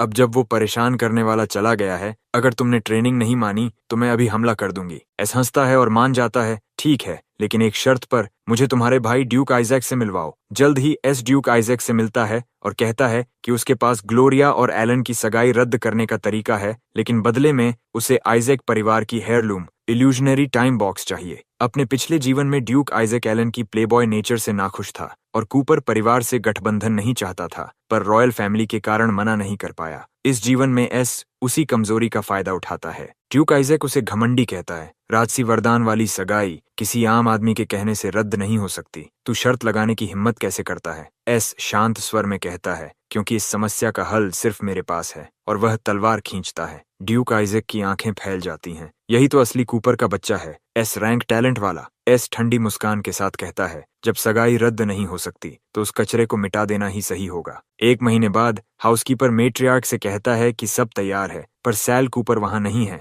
और यंग मास्टर उसे ढूंढने निकला है। मैट्रियार्च ठंडी मुस्कान के साथ कहती है, मुझे पता है, जाओ उसकी मदद करो। दूसरी ओर वे तथाकथित बास्टर्ड बच्चे आपस में फुसफुसाते हैं, हमें यहाँ क्यों बुलाया गया? क्या एलन की हेयर वाली स्थिति दिखाने के लिए, ताकि हम उसके कुत्ते बन जाएं? दूसरा हंसकर कहता है, शायद, पर सब जानते हैं असली तलवारबाजी की प्रतिभा तो एस के पास है, वो तो भविष्य का फैमिली हेड बनने वाला है, एक बच्चा कहता है। लेकिन तीसरा उसे रोकता है, चुप रहो, कहीं फैमिली हेड सुन न ले। तभी एक नौकर ड्यूक कूपर को सूचना देता है कि सभी मेहमान अपनी सीटों पर हैं और कार्यक्रम शुरू होने के लिए तैयार हैं। ड्यूक आइजैक अंदर आता है। ड्यूक कूपर, हमें बात करनी है। कूपर ठंडी निगाह से कहता है, मैंने तुम्हें निमंत्रण नहीं भेजा। आइजैक मुस्कुराता है, ये तो मेरे भावी साले की कमिंग ऑफ एज सेरेमनी है, इस मजे से कैसे चूकता। उधर कोने में छिपा एस अपने साथी से फुसफुसाता है, समय आ गया है, इल्यूजनरी टाइम बॉक्स सक्रिय करो। मंत्र गूंजता है, shadow woven fantasy illusionary time box virtual realm open, और तभी सब कुछ धुंधला पड़ जाता है। तभी एलन आता है और देखता है कि एस छाया में खड़ा है। तू यहाँ अकेला क्या कर रहा है? अगले पल यंग मास्टर एलन अपने हाथों से उसे जंजीरों में बांध देता है। एंड्रिया ये दृश्य देख सन्न रह जाती है। उसे एहसास होता है कि जो उसने सपना समझा था वो उसकी पिछली जिंदगी की सच्चाई थी। स्टार्स की शक्ति, वो बुदबुदाती है। टाइम मेज की जागृत प्रतिभाओं में से एक। जो मेज इस शक्ति को जगाते हैं वो समय के टुकड़ों से अतीत और भविष्य देख सकते हैं। एंड्रिया कांपते हुए दौड़ती है, उसे एलन को रोकना ही होगा। जब वो पहुंचती है, एलन एस को वो वाइन ऑफर कर रहा होता है जो पुरस्कार स्वरूप दी गई थी। एंड्रिया जल्दी से एक नींद का जादू डालती है ताकि एलन महीनों तक सो जाए, लेकिन तभी ग्रे आकर उसे खींच ले जाता है, मैट्रियार्क के आदेश से। मैट्रियार्क मन ही मन सोचती है, डग ने कहा था डिप्रिवेशन सफल रहा, तो फिर वो अब भी मैजिक कैसे इस्तेमाल कर रही है। पर फिर सिर झटकती है, अभी सोचने का वक्त नहीं, सेरेमोनी शुरू करनी है। एस जैसे ही वाइन पीता है, उसकी चेतना धुंधली होने लगती है। जब उसे होश आता है, वो खुद को एक क्रॉस पर बंधा पाता है। एलन तिरस्कार से हंसता है, तू क्या समझता है तू एस रैंक टैलेंट का हकदार है? वो उसे मारता है। तू क्या समझता है डिमोनिक ड्रैगन का मालिक बन सकता है, ग्लोरिया की कृपा पा सकता है? ये सब मेरा हक था, एलन की माँ ठंडी आवाज में कहती है। बातों में वक्त मत बर्बाद कर, शुरू करो। हाउसकीपर उसे एक विशेष डैगर देता है जो एस के लगभग अमर शरीर को भी भेद सके। एलन वो खंजर एस के दिल में घोंपता है। अब तलवारबाजी की प्रतिभा मेरी है, यही तेरी नियति थी, और अब से मैं हूँ असली कूपर परिवार का उत्तराधिकारी। लेकिन एस हंस पड़ता है, ठंडी व्यंग्य भरी हंसी। क्या तुम नाटक कर रहे हो एलन? वो जंजीरों को तोड़ देता है और कहता है, आंखें खोलो और देखो किसकी नियति वास्तव में बदलने वाली है। उसकी उंगलियां चटकते ही इल्यूजन टूटता है और सबके सामने सच्चाई प्रकट होती है। वे सब उसी बैंक्वेट हॉल में खड़े हैं। चारों ओर फुसफुसाहटें उठती हैं। कूपर परिवार ने ये क्या किया? यंग मास्टर इतना नीच निकला, तो क्या उसकी एस रैंक प्रतिभा की बातें झूठ थीं? लोग एलन की सच्चाई देखकर घृणा से भर जाते हैं। मैट्रियार्क स्तब्ध है, ये कैसे हुआ? एस को कैसे पता चला कि हम क्या करने वाले थे? पर वो संभलती है, अभी स्थिति बचानी है। एलन चिल्लाता है, सब झूठ है, सैल मुझे फंसाने की कोशिश कर रहा है। उसकी माँ भी सहमति जताती है,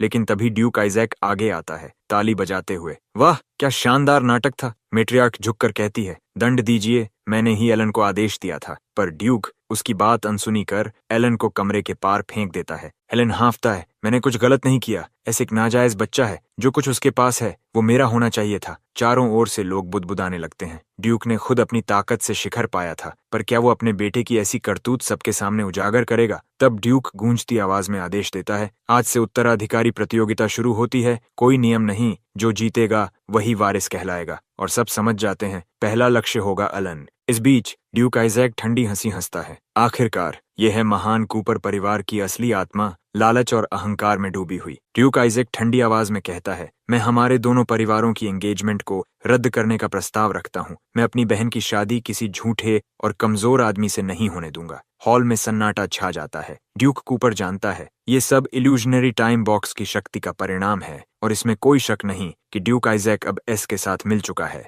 लेकिन इतने सारे नोबल गवाहों के बीच अगर ये बात रॉयल फैमिली तक पहुंची तो कूपर परिवार की प्रतिष्ठा मिट्टी में मिल जाएगी। बेहतर है कि अभी पीछे हट जाए और बाद में बदला ले। वो ड्यूक आइजैक से हाथ मिलाता है, चिंता मत करो, मैं राजा को स्पष्टीकरण भेज दूंगा। फिर एस की ओर मुड़कर ठंडी निगाहों से कहता है, तुम एयर के खिताब के लिए लड़ सकते हो, लेकिन अगर तुमने परिवार की प्रतिष्ठा को नुकसान पहुंचाया तो मैं तुम्हें मिटा दूंगा। एस हल्की मुस्कान के साथ पूछता है, आप मुझे गायब करना चाहते हैं पिता? तो अभी क्यों नहीं करते? ड्यूक कूपर उसके फादर कहने पर ठिठक जाता है, कुछ पल चुप रहता है, फिर बिना जवाब दिए चला जाता है। बाहर एक नौकर पूछता है, आप सच में उसे सबक नहीं सिखाएंगे? ड्यूक कूपर कहता है, जरूरत नहीं, वो लड़का काफी कुशल है, बस उसका स्वभाव बहुत अप्रिय है। दूसरी ओर मैट्रियार्क गुस्से से भरी है, किसने सूचना लीक की? उस कमीने को कैसे पता चला कि हम कार्रवाई करने वाले थे? हाउसकीपर कांपते हुए कहता है, मुझे नहीं पता माई। तभी एक नौकर एंड्रिया को घसीटता हुआ लाता है। माई, इसे क्या करें? मैट्रियार्क ठंडी निगाह से कहती है, इसे डिमोनिक क्रीचर्स को खिला दो। लेकिन जैसे ही वो एंड्रिया को देखती है, उसके हाथों में जादुई ऊर्जा चमकती है। तो डिप्रिवेशन टेस्ट असफल रहा या हुआ ही नहीं? मैट्रियार्क बुदबुदाती है, फिर हाउसकीपर की ओर मुड़कर कहती है, दिखाओ मुझे उसके टैलेंट, तुमने जो छीना था। हाउसकीपर डरते हुए कहता है, उसका जादू बहुत उन्नत है, मैं पूरी तरह नहीं सीख पाया, बस कुछ दिन और दीजिए। मैट्रियार्क ठंडी हंसी हंसती है, दिनों की जरूरत नहीं, और अपने आदमियों को आदेश देती है, उसे यहीं खत्म करो। तलवारें झिलमिलाती हैं। मौत के डर से हाउसकीपर चिल्लाता है, सैल कूपर ने मजबूर किया था। पर मैट्रियार्क शांत स्वर में कहती है, कुत्ते ने मालिक को धोखा दिया तो मालिक ने कुत्ते को मार दिया। बस वो एंड्रिया की ओर बढ़ती है। अब तेरी शक्ति मुझ में होगी। उधर एस सोच रहा है, एलन की नीचता सबके सामने उजागर करने के बाद भी फैमिली हेड उसे बचा रही है। शायद एलन की माँ के पीछे की शक्ति से डरती है। क्या वो मुझे कास्टल के नीचे इसलिए रख रही है ताकि मुझे नियंत्रित कर सके? लेकिन वो कसम खाता है, जब तक मैं एलन को वो सारा दर्द नहीं चखाऊं जो मैंने सहा है, मैं कहीं नहीं जाऊंगा। दरवाजे पर दस्तक होती है। एंड्रिया? वो पूछता है, लेकिन अंदर आती है ग्लोरिया। वो कहती है, भाई ने कहा था कि वो आइटम लौटाने वाला है, तो मैंने सोचा खुद ही ले लूं।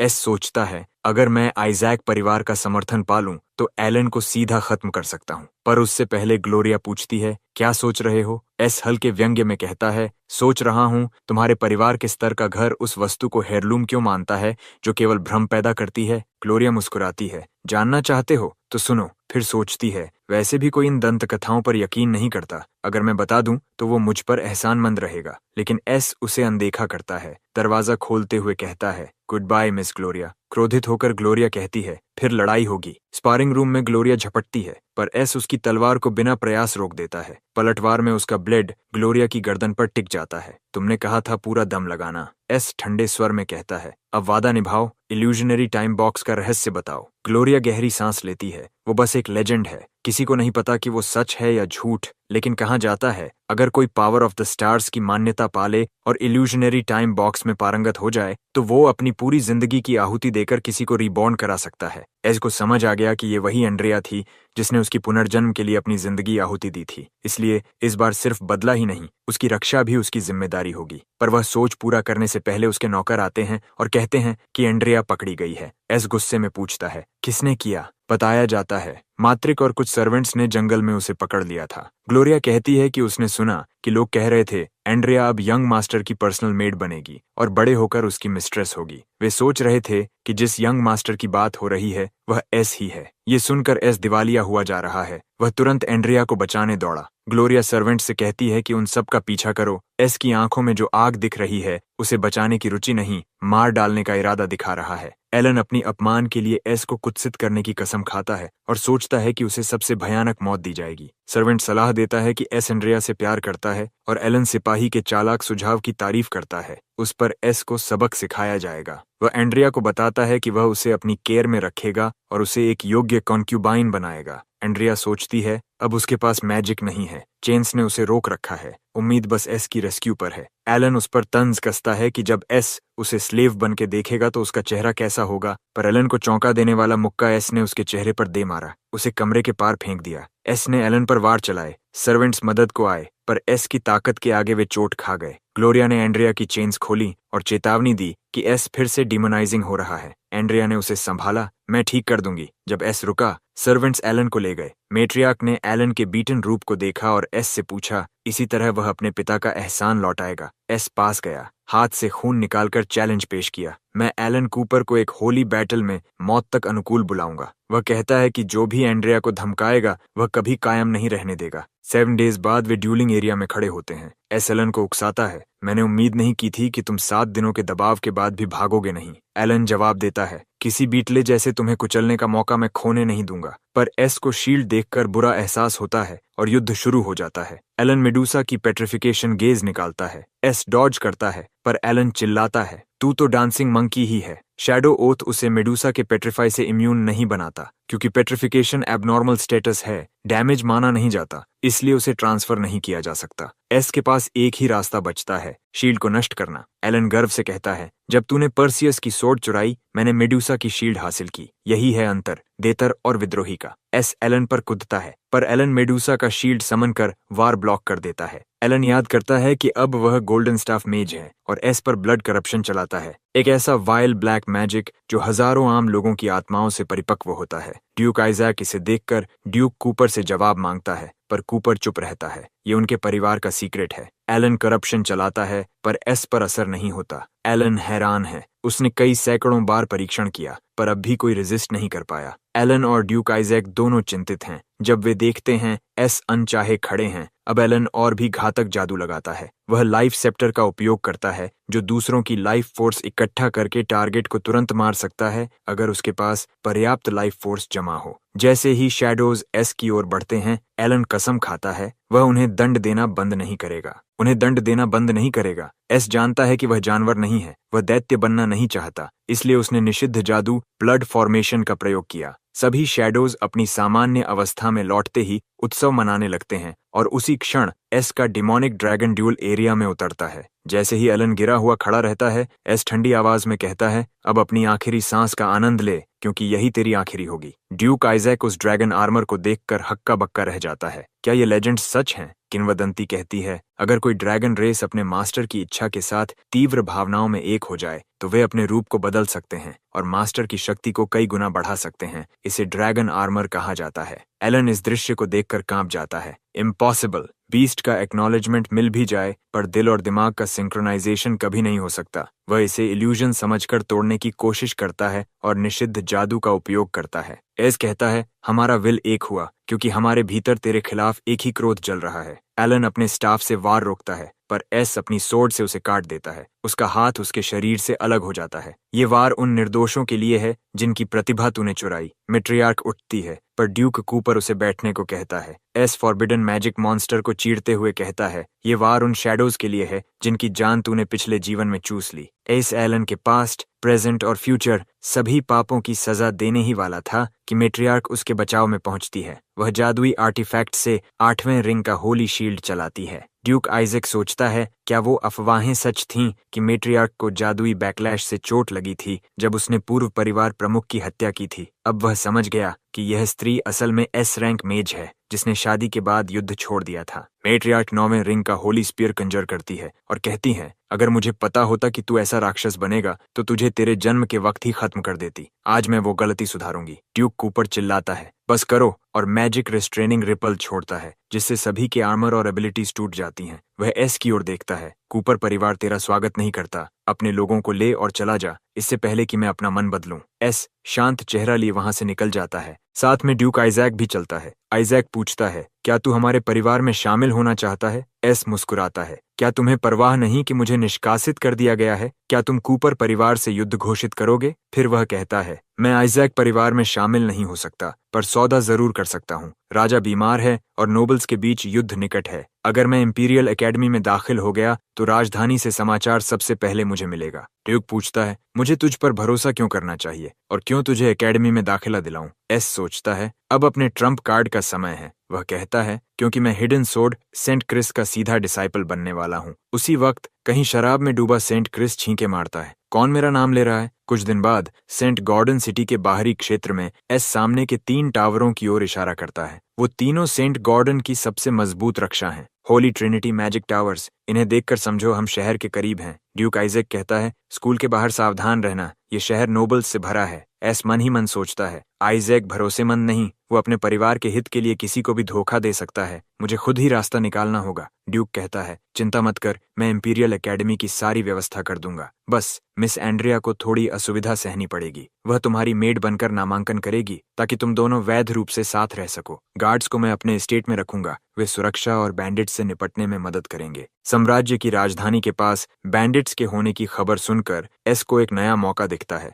ड्यूक बताता है कि उन्हें बैंडिट्स कहा जाता है, लेकिन असल में वे सेंट गॉर्डन के नोबल्स के अधीन काम करने वाले लोग हैं। एस सबको कहता है कि इन बैंडिट्स को वो संभालेगा और इसी बहाने वो समूह से अलग हो जाता है। ड्यूक पूछता है, और एंड्रिया का क्या? एस जवाब देता है, उसे imperial academy school of magic भेज देना। घने जंगलों के बीच बैंडिट्स के एक छिपे ठिकाने के बाहर एस खड़ा होता है। एंजेला की पिछली जिंदगी की यादों के मुताबिक वो अब करीब 7 साल की होगी और गुप्त रूप से इसी ठिकाने में कैद है। उसका पिता क्रिस उसे पागलों की तरह ढूंढ रहा है और उसे पाने के लिए कुछ भी करने को तैयार है। एस सोचता है, अगर वो एंजेला को बचा ले तो क्रिस से सोर्ड टेक्निक्स सीखने का रास्ता खुल जाएगा। वो अपना ड्रैगन आर्मर समन करता है और बैंडिट्स की ओर दौड़ पड़ता है। अपनी सोर्ड्समैनशिप इनहेरिटेंस स्किल्स से वो एक एक करके बैंडिट्स को काटता हुआ उनके बॉस तक पहुंचता है। एस अपना ब्लड शैडो स्लैश इस्तेमाल करता है। बैंडिट उस तलवार को पहचान कर चौंक जाता है। ये तो कूपर फैमिली की ब्लड मैजिक सोर्ड है, लेकिन एस कहता है, मुझे फर्क नहीं पड़ता तुम कौन हो, और उसे मार देता है। ग्रिफिन उड़ते हुए वहां पहुंचती है, जैसे उसने एस के बताए ठिकाने को ढूंढ लिया हो। एस उसके पीछे पीछे हाइडआउट में दाखिल होता है। अंदर एंजेला उससे पूछती है, क्या आप अच्छे इंसान हैं? मुझे बचाने आए हैं? एस शांत स्वर में कहता है, मैं तुम्हें तुम्हारे पिता के पास ले जाने आया हूँ और उनसे सोर्ड टेक्निक सीखना चाहता हूँ। वो झूठ नहीं बोल सकता क्योंकि एंजेला ने कभी बताया था कि वो किसी के झूठ और असली इरादे दोनों पहचान सकती है। एंजेला समझ जाती है कि एस सच बोल रहा है और उसके साथ जाने को तैयार हो जाती है, लेकिन बाहर निकलते वक्त एस को एहसास होता है कि रास्ता आसान नहीं। वो एंजेला से कहता है, बाहर जो बड़ा आदमी है वो बेहद ताकतवर है, मैं सिर्फ एक बार उसका हमला रोक पाऊंगा। जब मैं उसे डिस्ट्रैक्ट करूं, तुम जितनी तेज भाग सकती हो भाग जाना। बाहर एक 4 मीटर लंबा स्केलेटन कोलोसस खड़ा है जिसकी ताकत एक सोर्ड सेंट के बराबर है और एस के सामने वाला तो लगभग 5 मीटर का है। एस जानता है कि इस बार उसकी जान भी जा सकती है। वो ड्रैगन आर्मर पहनता है, एंजेला को तैयार रहने को कहता है और कोलोसस की तरफ दौड़ पड़ता है। कोलोसस का वार रोकते हुए एस चिल्लाता है, अब भागो। उसकी आर्मर में अभी एक अंतिम स्किल बाकी है और यही सही समय है उसे आजमाने का। वो ड्रैगन आर्मर रिलीज सक्रिय करता है जिससे आर्मर का मैजिक बलपूर्वक मुक्त होकर धमाके की तरह फट पड़ता है, एक भयानक शॉक वेव पैदा करते हुए। ये लाइफ सेविंग स्किल एस की आखिरी ढाल है। स्केलेटन कोलोसस जैसे मॉन्स्टर को वो अपने रिवेंज के रास्ते में रुकने नहीं देगा। इस वक्त बस एंजेला को जिंदा निकालना ही उसका लक्ष्य है। जैसे ही कोलोसस एंजेला की ओर बढ़ता है, ग्रिफिन उसे हवा में उठा लेती है। एस जैसे ही बाहर निकलने लगता है, एक सील टाइप मैजिक अरे उसका रास्ता रोक देता है। बाहर निकलने के लिए उसे अरे के कोर को तोड़ना होगा, लेकिन कोलोसस पीछा कर रहा है। उसके पास कोर ढूंढने का वक्त नहीं। तभी एंजेला पूछती है, क्या वो कोर किसी ऐसी जगह है जहां जाने की दूसरों को मनाही थी? एस चौंक कर पूछता है, तुम्हें पता है कहाँ है? एंजेला बताती है, जब वो लोग मुझे कभी कभी बाहर ले जाते थे तब 3 जगह थीं जहां मुझे जाने नहीं देते थे। वो पास की दिशा में इशारा करती है। स्केलेटन कोलोसस बेहद मजबूत है लेकिन धीमा और दूर से स्केलेटन कैनन चलाता है, मगर एस के पास अब ड्रैगन आर्मर नहीं है। अगर वो जरा भी छू गया तो गंभीर चोट लगेगी। वो कमरे में दाखिल होता है। दीवारें मजबूत हैं लेकिन ज्यादा देर नहीं टिकेंगी। एंजेला कहती है, ये बो जैसे मुझे बुला रही है। वो स्लाइफ्स ब्लेसिंग बो उठा लेती है और कहती है, बड़ा मॉन्स्टर आ रहा है, हमें अगले कमरे में जाना होगा। अगले कमरे में पहुंचकर उन्हें आखिर अरे का कोर मिल जाता है, लेकिन तब पता चलता है कि जिसने ये अरे बनाया था उसने स्केलेटन कोलोसस की सेल्फ डिस्ट्रक्शन भी ट्रिगर कर दी है। एस कहता है, अब मैं जो मूव इस्तेमाल करूंगा उससे मेरा दिमाग भी खो सकता है, तुम किसी तरह खुद को बचाना। फिर वो अपना आखिरी स्किल इस्तेमाल करता है, swordsmanship inheritance 4th skill, blood bath storm. इसी बीच इंपीरियल एकेडमी में एक मैसेंजर क्रिस के पास दौड़ता हुआ आता है। सेकंड प्रिंस का डेडब्रिंगर शहर छोड़ चुका है, क्या हम लोगों को उसके पीछे भेजें? क्रिस बस मुस्कुराता है और कहता है, मेरी वाइन का ख्याल रखना, मैं खुद जाकर देखता हूँ। मैसेंजर को देखकर खुशी होती है कि उसका लॉर्ड आखिरकार आजाद हो गया है। वहीं दूसरी ओर बैंडिट लेयर में एस फिर से डीमन के प्रभाव में है। उसकी आंखें खून से लाल हैं और अब वो एंजेला पर ही हमला करने को तैयार है। एंजेला को याद आता है कि एस ने कहा था किसी भी हाल में जिंदा रहना। वो अपनी बो उठाकर एस पर वार करती है लेकिन नाकाम रहती है। डीमन के कब्जे में आया एस धीरे धीरे आगे बढ़ता है, जबकि एंजेला अब एक कदम भी पीछे नहीं जा पाती। वह उसे उठा लेता है जैसे उसकी प्योर ब्लड पीने की चाहत हो। एंजेला कांपती आवाज में कहती है, एस दुखी मत होना, तुमने अपनी पूरी कोशिश की। उसकी बात सुनकर एस की चेतना लौट आती है। उसे एहसास होता है कि डीमन हद पार कर चुका है। ब्लड डीमन हैरान होता है, तू खुद मेरे नियंत्रण से कैसे निकल गया? वो गरजता है, मत लड़ा मुझसे, तू मुझसे बच नहीं सकता, तेरी आत्मा सदा मेरी रहेगी। एस शांत स्वर में कहता है, तेरा प्रभाव डरावना है लेकिन मुझे बस एक मूव चाहिए। और तभी एस इस्तेमाल करता है ब्लड फीस्ट। ब्लड डीमन चीखता है, तू खुद को नष्ट कर रहा है, अब कभी सोर्ड्समैन नहीं बन पाएगा। लेकिन एस ठंडे स्वर में जवाब देता है, क्रिस मेरी मदद करेगा और जल्द ही तुझसे भी निपट लूंगा। डीमन आखिरी बार फुफकारता है, दूसरों पर भरोसा मत कर वरना पछताएगा। तभी सैंड्रू का डेथ ब्रिंगर पहुंचता है, प्रिंस को मुसीबत में डालने वाले एस को मारने। वो खंजर उठाता है पर एंजेला अपने शरीर से एस को ढाल देती है। बिग ब्रदर को मत चोट पहुंचाओ। डेथ ब्रिंगर की आंखें फैल जाती हैं, उसका हाथ कई टुकड़ों में कट चुका है। दरवाजे पर खड़ा था एंजेला का पिता क्रिस। क्रिस अपनी बेटी को गले लगाकर कहता है, चलो घर चलते हैं, मगर एंजेला कहती है, पापा एस को छोड़कर मत जाइए। क्रिस उसकी ओर देखता है, फिर एस से कहता है, मैं तेरी बॉडी ठीक कर सकता हूँ। एस मुस्कुराता है, मुझे सिर्फ शरीर नहीं आपकी लेगेसी चाहिए। क्रिस जवाब देता है, अभी तो मैं ही एंजेला को बचा रहा हूँ। एस कहता है, मेरी गलती से कुछ दिक्कतें जरूर आईं, लेकिन इसी वजह से आप सेकंड प्रिंस के कंट्रोल से आजाद हुए। 7 दिन बाद इंपीरियल एकेडमी में क्रिस बताता है, तेरा शरीर पूरी तरह नहीं भरा, फिर भी मैंने एम्पायर को घोषित कर दिया है कि तू मेरा उत्तराधिकारी बनेगा। एस पूछता है, तो अब मैं इंपीरियल एकेडमी का दुश्मन बन गया? क्रिस मुस्कुराता है, अगर चाहे तो तू मेरा डिसाइपल रहना छोड़ सकता है। दोनों गलियारे में चलते हैं, तभी स्टूडेंट्स फुसफुसाने लगते हैं, वो वही है जिसने अपने भाई शायद पूरे परिवार को ही मार दिया। एस कहता है, इनहेरिटेंस ही सब कुछ नहीं, कुछ स्टूडेंट्स की नफरत मुझे रोक नहीं सकती। तभी विलियम, एक कॉमनर स्टूडेंट और गोल्ड स्वॉर्ड मास्टर, सामने आता है। वो गरजता है, एस एक विलन है जिसने अपने खून के भाई को मारा। उसने स्वॉर्ड सेंट क्रिस को भी धोखा दिया। मैं उसे ड्यूअल में हराकर उसका ऑनर छीन लूंगा। एस सोचता है, ये दुश्मनी इतनी गहरी, ये तो सैंड्रू का खेल है। विलियम के भीतर का जस्टिस सेंस उसी के हाथों इस्तेमाल हो रहा है। विलियम कहता है, अगर हिम्मत नहीं है तो स्वॉर्ड सेंट क्रिस का नाम छोड़ दे। एस अपनी तलवार खींचता है, याद करता है पिछली जिंदगी में भी यही हुआ था, तब भी विलियम किसी के इशारे पर था। रीबर्थ के बाद ये दोबारा। एस ठंडी मुस्कान के साथ कहता है, ठीक है, अगर मैं जीत गया तो तू अपनी इटर्नल लॉयल्टी देगा। ड्यूल शुरू होता है। स्टूडेंट्स चारों ओर खड़े हैं, चिल्लाते हैं, विलियम इसे सबक सिखा। इंपीरियल एकेडमी कोई सड़क का अखाड़ा नहीं है। विलियम इंपीरियल सोर्ड्समैनशिप की हेवी क्लीव तकनीक से एस पर टूट पड़ता है। एस ब्लड डीमन सोर्ड से उसका वार सहजता से रोक देता है। कहता है, हार मान ले, तू मेरा मुकाबला नहीं। विलियम गुस्से में सोर्ड्समैनशिप एनरेज्ड स्किल सक्रिय करता है। एस ने अभी अभी ब्लड लाइट स्टीलिंग शैडो इस्तेमाल किया था, उसे 10 सेकंड की कूल डाउन चाहिए। विलियम अपने अल्टीमेट कॉम्बो से हमला करता है, वही जो उसने एकेडमी में मास्टर किया था, लेकिन एस हर वार को चकमा देता है। विलियम समझता है ब्लड मैजिक बाकी मैजिक से अलग है। एस की हालत कमजोर है, फिर भी वो ब्लड डीमन सोर्ड्समैनशिप की दूसरी टेक्निक चला रहा है जो सिल्वर सोर्ड गार्डियन के स्तर की है। एस जानता था कि अगर उसने अपनी थर्ड टेक्निक का इस्तेमाल किया तो वो सिर्फ ब्लड डीमन फैंटाज्म को ही नहीं जगाएगा, बल्कि अपना नया ठीक हुआ शरीर भी फिर से बर्बाद कर देगा। लेकिन विलियम की लॉयल्टी पाने के लिए एस अपनी जान दांव पर लगाने को भी तैयार था। उसने अपनी 1000 ब्लड शैडो ब्लेड्स टेक्निक का इस्तेमाल किया, तलवार विलियम की ओर घुमाई, लेकिन वॉर करने से पहले ही रुक गया। विलियम हैरान था, उसने कभी नहीं सोचा था कि तलवारबाजी इतनी भयावह भी हो सकती है। एस ने जब उसे देखा तो बोला, तेरा चेहरा फिर से देखकर कुछ पुरानी यादें लौट आईं, पर उसी वक्त एस का शरीर फिर से डीमोनाइज्ड होने लगा। विलियम ने महसूस किया कि उसके ब्लड लस्ट में कुछ गड़बड़ है। क्रिस तुरंत समझ गया कि एस ने ब्लड मैजिक का इस्तेमाल किया है। बाकी छात्र उसे देखकर चीख उठे, वो एक ईविल विलन है जो इंसानों को मारने में हिचकिचाता नहीं। उन्होंने तलवारें तानी, पर विलियम ने बीच में आकर उन्हें रोका। उन्होंने विलियम से कहा, पीछे हटो,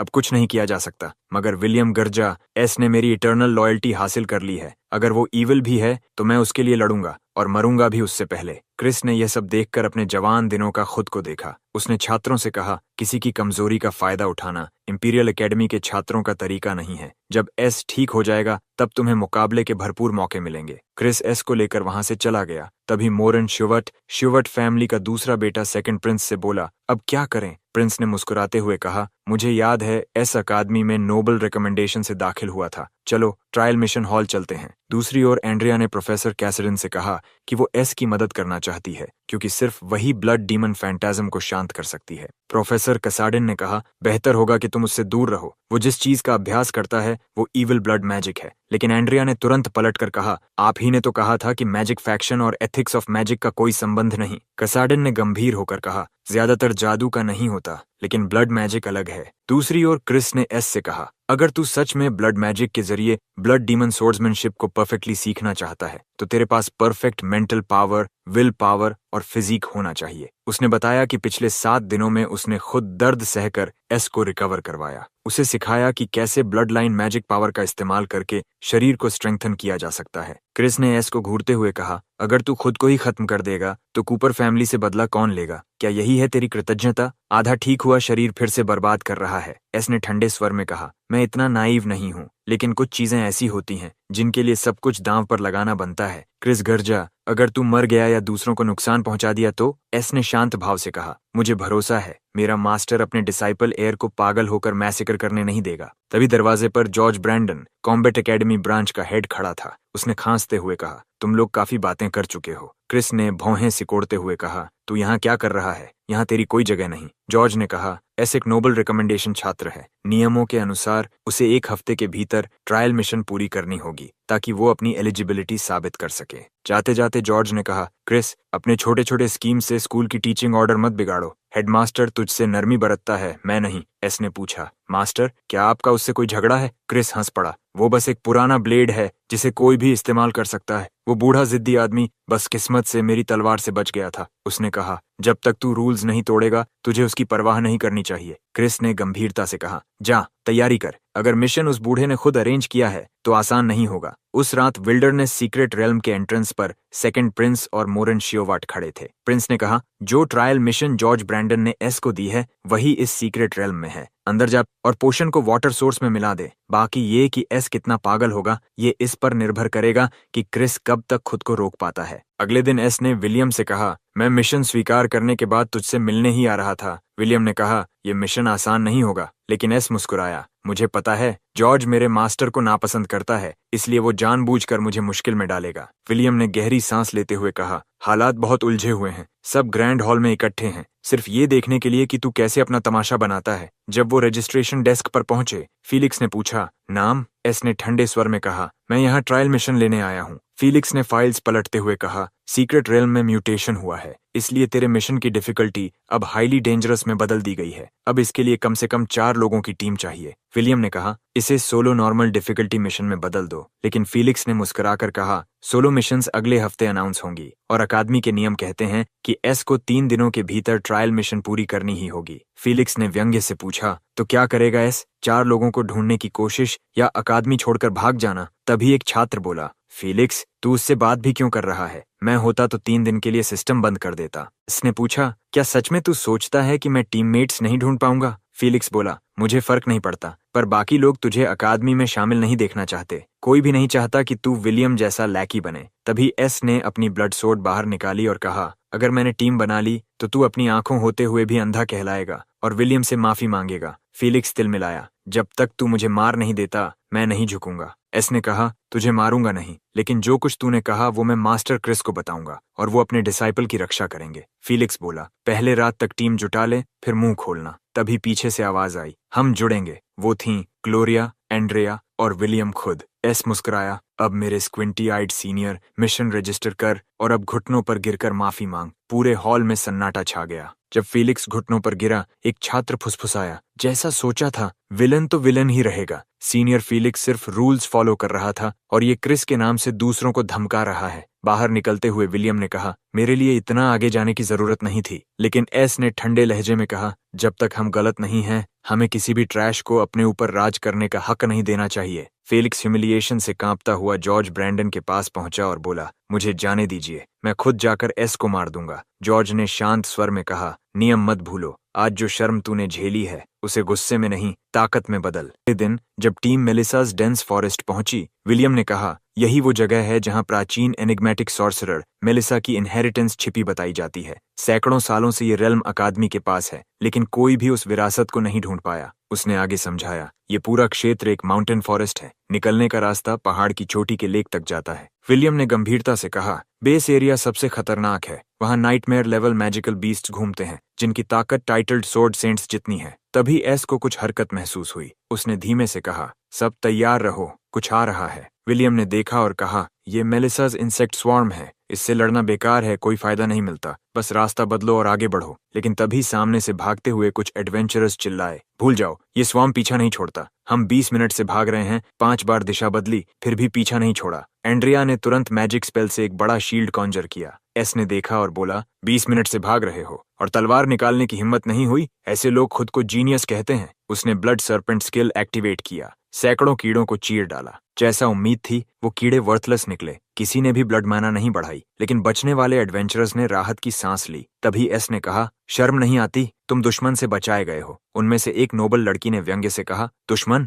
हम तुम्हें दुश्मन क्यों माने? तू तो वो नीच है जो न टाइटल पा सकता है न लैंड, बस हमारा मनोरंजन करने लायक। उसने घमंड से कहा, अगर तुझमें थोड़ा भी सेंस है तो मुझे बाहर तक एस्कॉर्ट कर, शायद तुझे रिटेनर की जगह दे दूं। उसी पल जंगल की दिशा से गड़गड़ाहट आई। विलियम ने तलवार संभालते हुए कहा, तैयार हो जाओ, वो मॉन्स्टर्स हैं जिन्हें कीड़ों की गंध ने यहाँ खींच लिया है। एस ने देखा कि उन मॉन्स्टर्स में कुछ गड़बड़ है। उसने सबको चेताया, सावधान रहो, कुछ ठीक नहीं लग रहा। लेकिन वो जानता था फर्क नहीं पड़ता, एक एक करके सबको काट दूंगा। उसने बर्फीली आवाज में कहा, कूपर फैमिली की ब्लड डीमन सोर्ड्समैनशिप कोई साधारण तलवार कला नहीं थी। ये ब्लड मैजिक पर आधारित एक प्राचीन इनहेरिटेंस थी। क्योंकि ये शक्ति शरीर की जगह मैजिक एनर्जी से लेती है, इसलिए इसके वार अजीब और अप्रत्याशित होते हैं, जिन्हें रोकना लगभग नामुमकिन होता है। किसी ब्लड मेज के लिए अपनी मैजिक कैपेसिटी बढ़ाने का तरीका भी अलग होता है। जिस तरह एक वॉरियर शरीर को मजबूत करता है, वैसे ही एक blood maze kill, control the blood, use the blood पर निर्भर करता है। यही है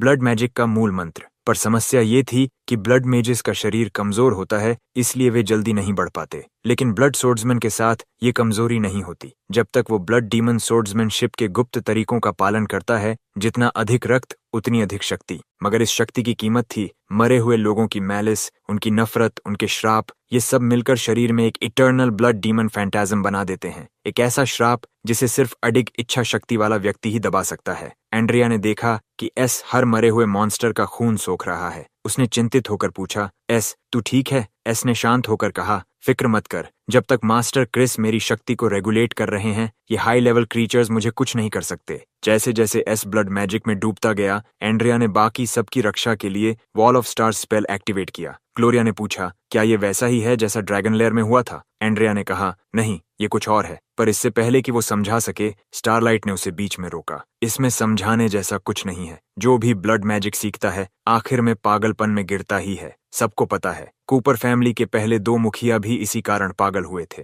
कहते हैं कि वर्तमान मुखिया साइलेंट सोर्ड सेंट बना ताकि ब्लड मैजिक के प्रभाव को अपने खून से अलग रख सके। एंड्रिया ने नोबल लड़की से कहा, मेरे साथ स्टारलिंग टेक्निक मिलाओ। उसने हंसकर कहा, बेकार है। एस पर इस तरह का स्पिरिचुअल रेजोनेंस चलाना मौत को बुलाना है। पर एंड्रिया ने आंखें बंद की और एस की स्पिरिचुअल वर्ल्ड में प्रवेश कर गई। वहां उसने डीमन फैंटाज्म को देखा, जो हंसते हुए बोला, किसी को अपनी जान जोखिम में डालते देखे बहुत दिन हो गए। एंड्रिया ने चीख कर पूछा, तूने एस के साथ क्या किया? डीमन बोला, मैंने नहीं किया। उसने खुद वो निगल लिया जो नहीं निगलना चाहिए था। पहला कूपर जिसने मुझे बनाया था, वो भी इसी चीज से मारा गया था। डीमन ने धीमी आवाज में कहा, अब भी बचाना चाहती है उसे? तो मैं तेरे दिल में एक ब्लड डीमन सीड बो दूंगा और बता दूंगा कैसे। एंड्रिया ने सहमति में सिर हिलाया। डीमन हंसा, तू बहुत दयालु है, अपनी भलाई के लिए ही खतरनाक। जब उसने देखा कि एंड्रिया इतनी कम उम्र में 7 रिंग स्टारलाइट स्पेल चला रही है, वो नोबल लड़की ताने मारने लगी। लगता है इसने अपनी पूरी जिंदगी बस ट्रेनिंग में घंवा दी। असली लाइफ जीना नहीं आता इसे। एक गरीब लड़की जो बस मेहनत जानती है। ग्लोरिया ने भड़क कर कहा,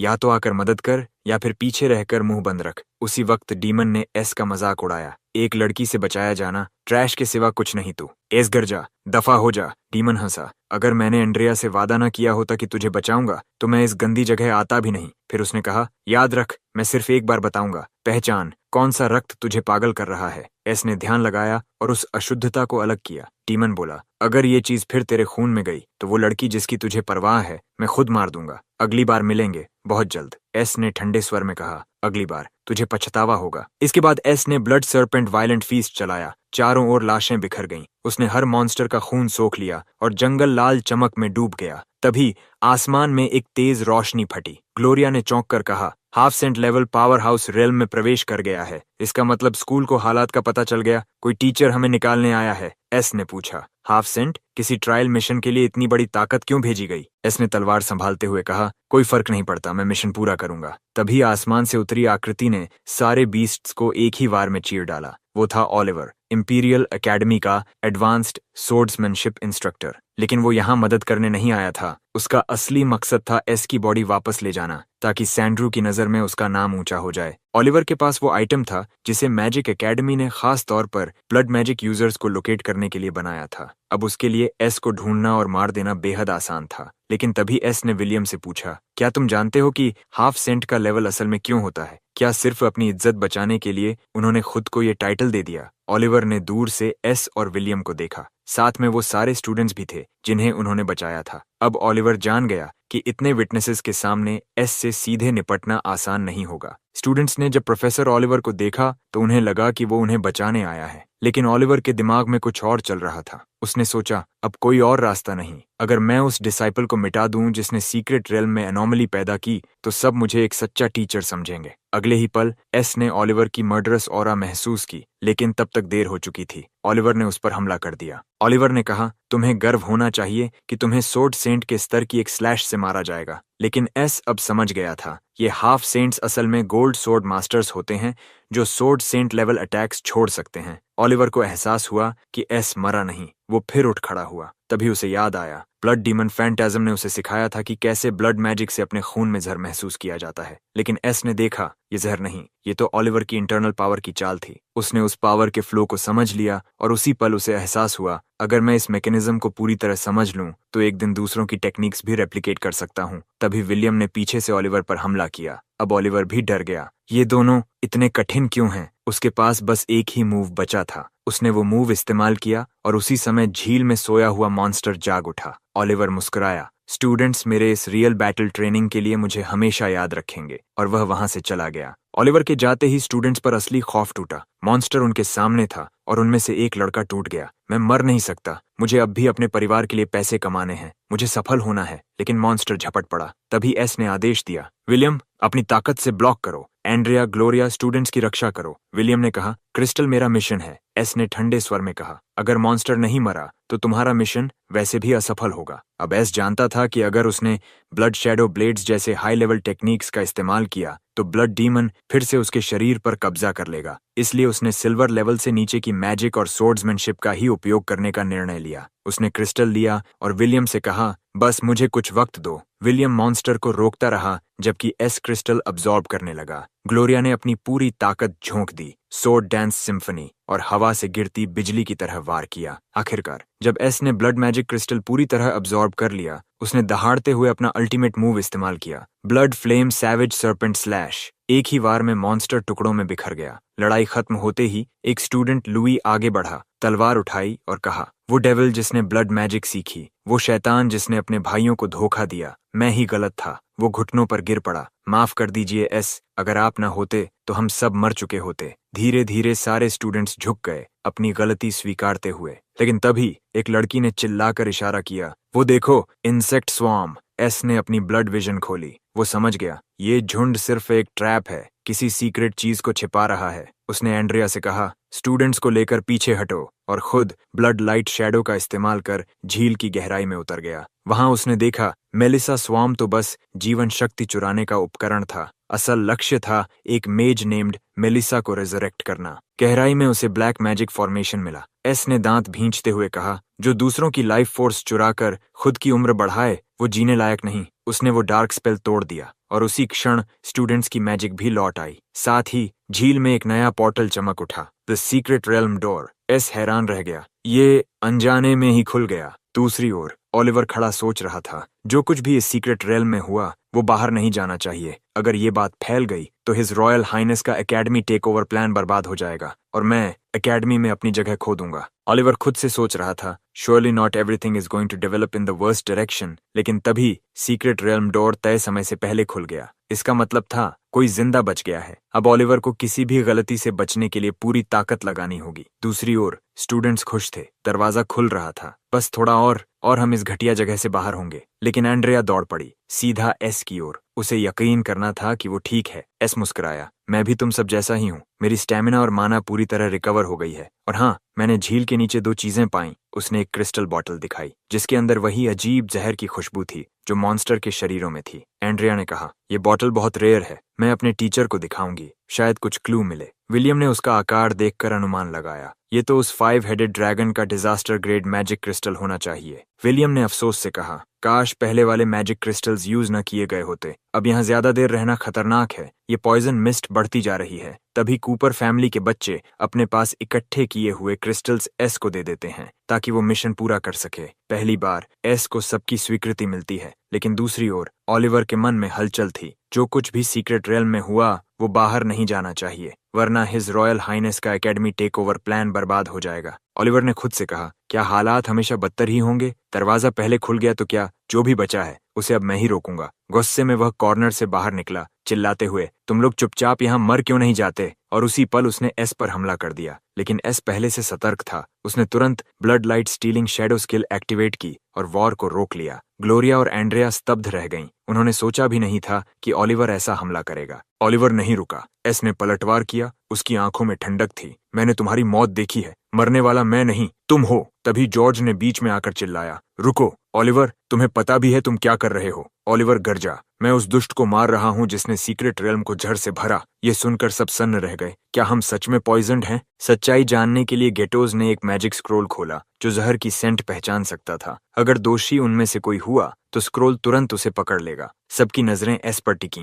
क्या उसने सच में पॉइजन फैलाया? कुछ सोचने लगे। शायद उसने कोई टैबू सब्सटेंस यूज किया मिशन पूरा करने के लिए, और साथ ही मौका पाकर हमें बचा भी लिया। क्या वो अपनी रेपुटेशन पलटने की कोशिश कर रहा है? जॉर्ज हल्के से हंसा, तुम सब फूल्स हो, हमेशा की तरह पपेट्स जिनकी डोर दूसरों के हाथों में है। फिर उसने व्यंग्य से कहा, तो एस, तुम्हारे पास कहने को कुछ है? एस ने शांत स्वर में जवाब दिया, किसी को फंसाना आसान है, बस एक प्रीटेक्स्ट चाहिए। और तभी उसने जॉर्ज को पकड़ लिया। जॉर्ज चौंक गया। इतनी स्पीड! क्या ये सोर्ड सेंट की असली शक्ति है? उसके शरीर से ताकत जैसे गायब हो गई थी। जॉर्ज ने ताने से कहा, article 367 of the academy rules के मुताबिक कोई भी फैकल्टी मेंबर किसी अटैकर को वहीं मार सकता है। उसने अपना स्टाफ उठाया और कहा, क्रिस का डिसाइपल, अपना अंत स्वीकार करो। लेकिन तभी दरवाजा खुला और हेडमास्टर अंदर आया। रुको जॉर्ज, अभी नहीं। जॉर्ज ने पलटकर एस की बोतल दिखाई। सर, ये हमने एस की पोजेशन से पाई, उसी मैजिक स्क्रोल से जो आपने मुझे दी थी। हेडमास्टर ने उन्नत अप्रेजल टेक्निक का इस्तेमाल किया और हैरान रह गया। ये तो रॉयल फैमिली द्वारा इस्तेमाल किया गया सीक्रेट पॉइजन है जो ब्लड मेजेस को निशाना बनाने के लिए बनाया गया था। उसने धीमे से कहा, क्रिस सच में बहुत ट्रबल पैदा करता है। फिर जॉर्ज से कहा, लेकिन ये सब कुछ साबित नहीं करता। इन्हें अभी डंजन में बंद करो और जांच धीरे धीरे शुरू होगी। हेडमास्टर ने ऐसा इसलिए किया क्योंकि वो जानता था अब सॉल पर लगातार मर्डरस इंटेंट के हमले होंगे, इसलिए बेहतर था कि पहले उसे इम्प्रिजन किया जाए। कोने में खड़े लोग उलझन में थे। क्या एस ने सच में पॉइजन यूज किया था? कुछ बोले। हाँ, प्रोफेसर जॉर्ज ने हेडमास्टर का मैजिक स्क्रोल यूज किया था, सबूत मिला। जबकि दूसरे बोले, लेकिन क्रिस ने तो मना किया और हेडमास्टर ने तुरंत सजा भी नहीं दी। कुछ को शक था कि ओलिवर ने एस को फंसाया है। सबने देखा था उसने सीक्रेट रेल्म में सबकी सेफ्टी को कैसे नजरअंदाज किया था। बाद में एकेडमी डंजन में एस लकड़ी की तख्त पर लेटा था, बगल में क्रिस बैठा था। उसने बताया, ये पॉइजन रॉयल फैमिली द्वारा ब्लड मेजेस को खत्म करने के लिए इस्तेमाल किया जाता है। मेरी जांच के मुताबिक ये दूसरे प्रिंस सैंड्रू से आया है। ये सुनकर एस गुस्से में उठा, मगर क्रिस खड़ा हुआ और जाते जाते बोला, यहाँ रहकर सोचो, दुनिया में दुश्मनों की कोई कमी नहीं है। उसके कदमों की गूंज सेल में फैल गई। दूसरी तरफ ओलिवर हंसा, कितना मूर्ख है Ace. Professor Chris royal family की रक्षा करता है और ये उसी के सामने कह आया कि वो प्रिंस को मार देगा। ओलिवर को विश्वास नहीं हुआ कि क्रिस अब भी एस का समर्थन करेगा, मगर उसके लिए यह सम्मान की बात थी कि वह हिज हाइनेस के लिए अपनी ताकत अर्पित कर रहा है। एस ने उसे घूर कर पूछा, क्या कभी सोचा है ओलिवर कि ये सब वाकई वर्थ है? एस की आवाज शांत थी मगर शब्द चुभ रहे थे। तेरी टैलेंट और मेहनत बस उन लोगों की चाहतें पूरी करने के लिए जो खुद किसी काम के नहीं। क्या तूने कभी महसूस किया कि तू भी बस एक पॉन है जिसे कभी भी फेंका जा सकता है? क्या तेरे पास कुछ और नहीं, कोई फैमिली, कोई रीजन टू केयर? फिर एस बोला, अगर तू हेडमास्टर एल्बस को सीक्रेट रेल्म की सच्चाई बता दे तो मैं वादा करता हूँ मैं तुझे प्रिंस के नियंत्रण से आजाद कर दूंगा। ओलिवर गरजा, चुप रहो, मैं अपने परिवार से गद्दारी नहीं करूंगा। तभी एक आदमी जेल के गेट से वाइन अंदर सरकाता है। हिज हाइनेस ने तुम्हारे और एस के बीच बीस्ट फाइटिंग अरीना में ड्यूल तय किया है। ये प्रेशियस वाइन ऑफ लाइफ तुम्हें अंतिम गौरव देगा। ओलिवर ने सिर झुकाकर कहा, हिज हाइनेस के आदेश मेरे लिए सब कुछ हैं, चाहे मैं मर जाऊं। आदमी मुस्कुराया, तुम्हारी वफादारी स्वीकार है, लेकिन भीतर सवाल गूंजा, मौत के बाद वाला गौरव किस काम का? एम्पायर्स बीस्ट फाइटिंग अरीना अब चमक रहा था। दर्शक उन्माद में चिल्ला रहे थे, आज रात एंशिएंट रूल के तहत ड्यूअल होगा। दो योद्धा एक जादुई बीस्ट के हमले के बीच लड़ेंगे। जो आखिर में जिंदा बचेगा उसे प्रिंस सैंड्रू से इनाम मिलेगा। बीस्ट की गर्जना के साथ ड्यूअल शुरू हुआ। ओलिवर ने आत्मविश्वास से एस पर तलवार चलाई। उसे लगा वो अब एस की ब्लड मैजिक सोर्ड टेक्निक समझ गया है। बस प्रभाव क्षेत्र बढ़ा दो और उसके ब्लड लाइट ट्रिक्स बेकार हो जाएंगे, उसने सोचा। मगर एस की तलवार बिजली सी चमकी। उसने ओलिवर को बड़ी आसानी से पीछे धकेल दिया। 4 साल का लड़का, एस रैंक सोर्ड टैलेंट, जिसे हराना लगभग असंभव था। प्रिंस सैंड्रू ने माथे पर बल डाले कहा, ओलिवर पोशन क्यों नहीं पी रहा? ग्रेस को लाओ, उसकी माँ को। गार्ड्स उसकी माँ ग्रेस, जो प्रिंस की कुक थी, इसको खींच लाए। ओलिवर पीछे मुड़ा और उसे देखा। माँ का चेहरा कांप रहा था। उसके दिल में डर बैठ गया, अगर मैं हारा तो माँ मर जाएगी। उसने बिना हिचकिचाए पोशन पी लिया और एस की ओर दौड़ा। मेरी माँ के लिए हार जाना। एस कुछ समझ पाता उससे पहले ओलिवर ने उसे हवा में उछाल दिया। उसकी आंखों में आखिरी चमक थी। मेरी मौत ही प्रिंस के क्रोध को शांत करेगी। ओलिवर दौड़ पड़ा, सीधे मैजिकल बीस्ट की ओर। उसकी सोच साफ थी, मेरी मौत ही प्रायश्चित है और शायद एस मेरी माँ को बचा ले। बीस्ट की लपटों के बीच उसका शरीर जलने लगा। उसने अंतिम सांस में कहा, एस मेरी माँ का ख्याल रखना। तभी अंडरवर्ल्ड वाइन कोर उसकी छाती में धंस गया, मगर एस की आंखें ठंडी थीं। अपने परिवार का ख्याल खुद रखो ओलिवर। और तलवार ने उसकी किस्मत तय कर दी। वो जिंदा बच गया ताकि वो अपनी बदला धीरे धीरे चुका सके। और तभी एस अपनी तलवार ओलिवर की ओर बढ़ाता है, लेकिन इस बार हत्या के लिए नहीं, बल्कि उसे बचाने के लिए। वो अपने blood manipulation flash rebirth skill को सक्रिय करता है। अंडरवर्ल्ड वाइन का खून, वाइन ऑफ लाइफ, पोषण के घातक प्रभाव को निष्क्रिय कर देता है। जैसे ही प्रक्रिया शुरू होती है, ओलिवर का शरीर धीरे धीरे स्थिर होने लगता है। एस उसके पास झुककर कहता है, शांत रहो, अब बस रिकवर करने पर ध्यान दो। मास्टर क्रिस बाद में आकर तुम्हारा ध्यान रखेंगे। कुछ देर बाद सैंड्रो खुद एस से मिलने आता है। उसके पीछे उसका बॉडीगार्ड खड़ा है और उसके सामने जमीन पर घुटनों के बल बैठी है ग्रेस, ओलिवर की माँ। सैंड्रो मुस्कुराता है, कहता है, मुझे उम्मीद नहीं थी कि ब्लड मैजिक इतनी शक्तिशाली होगी।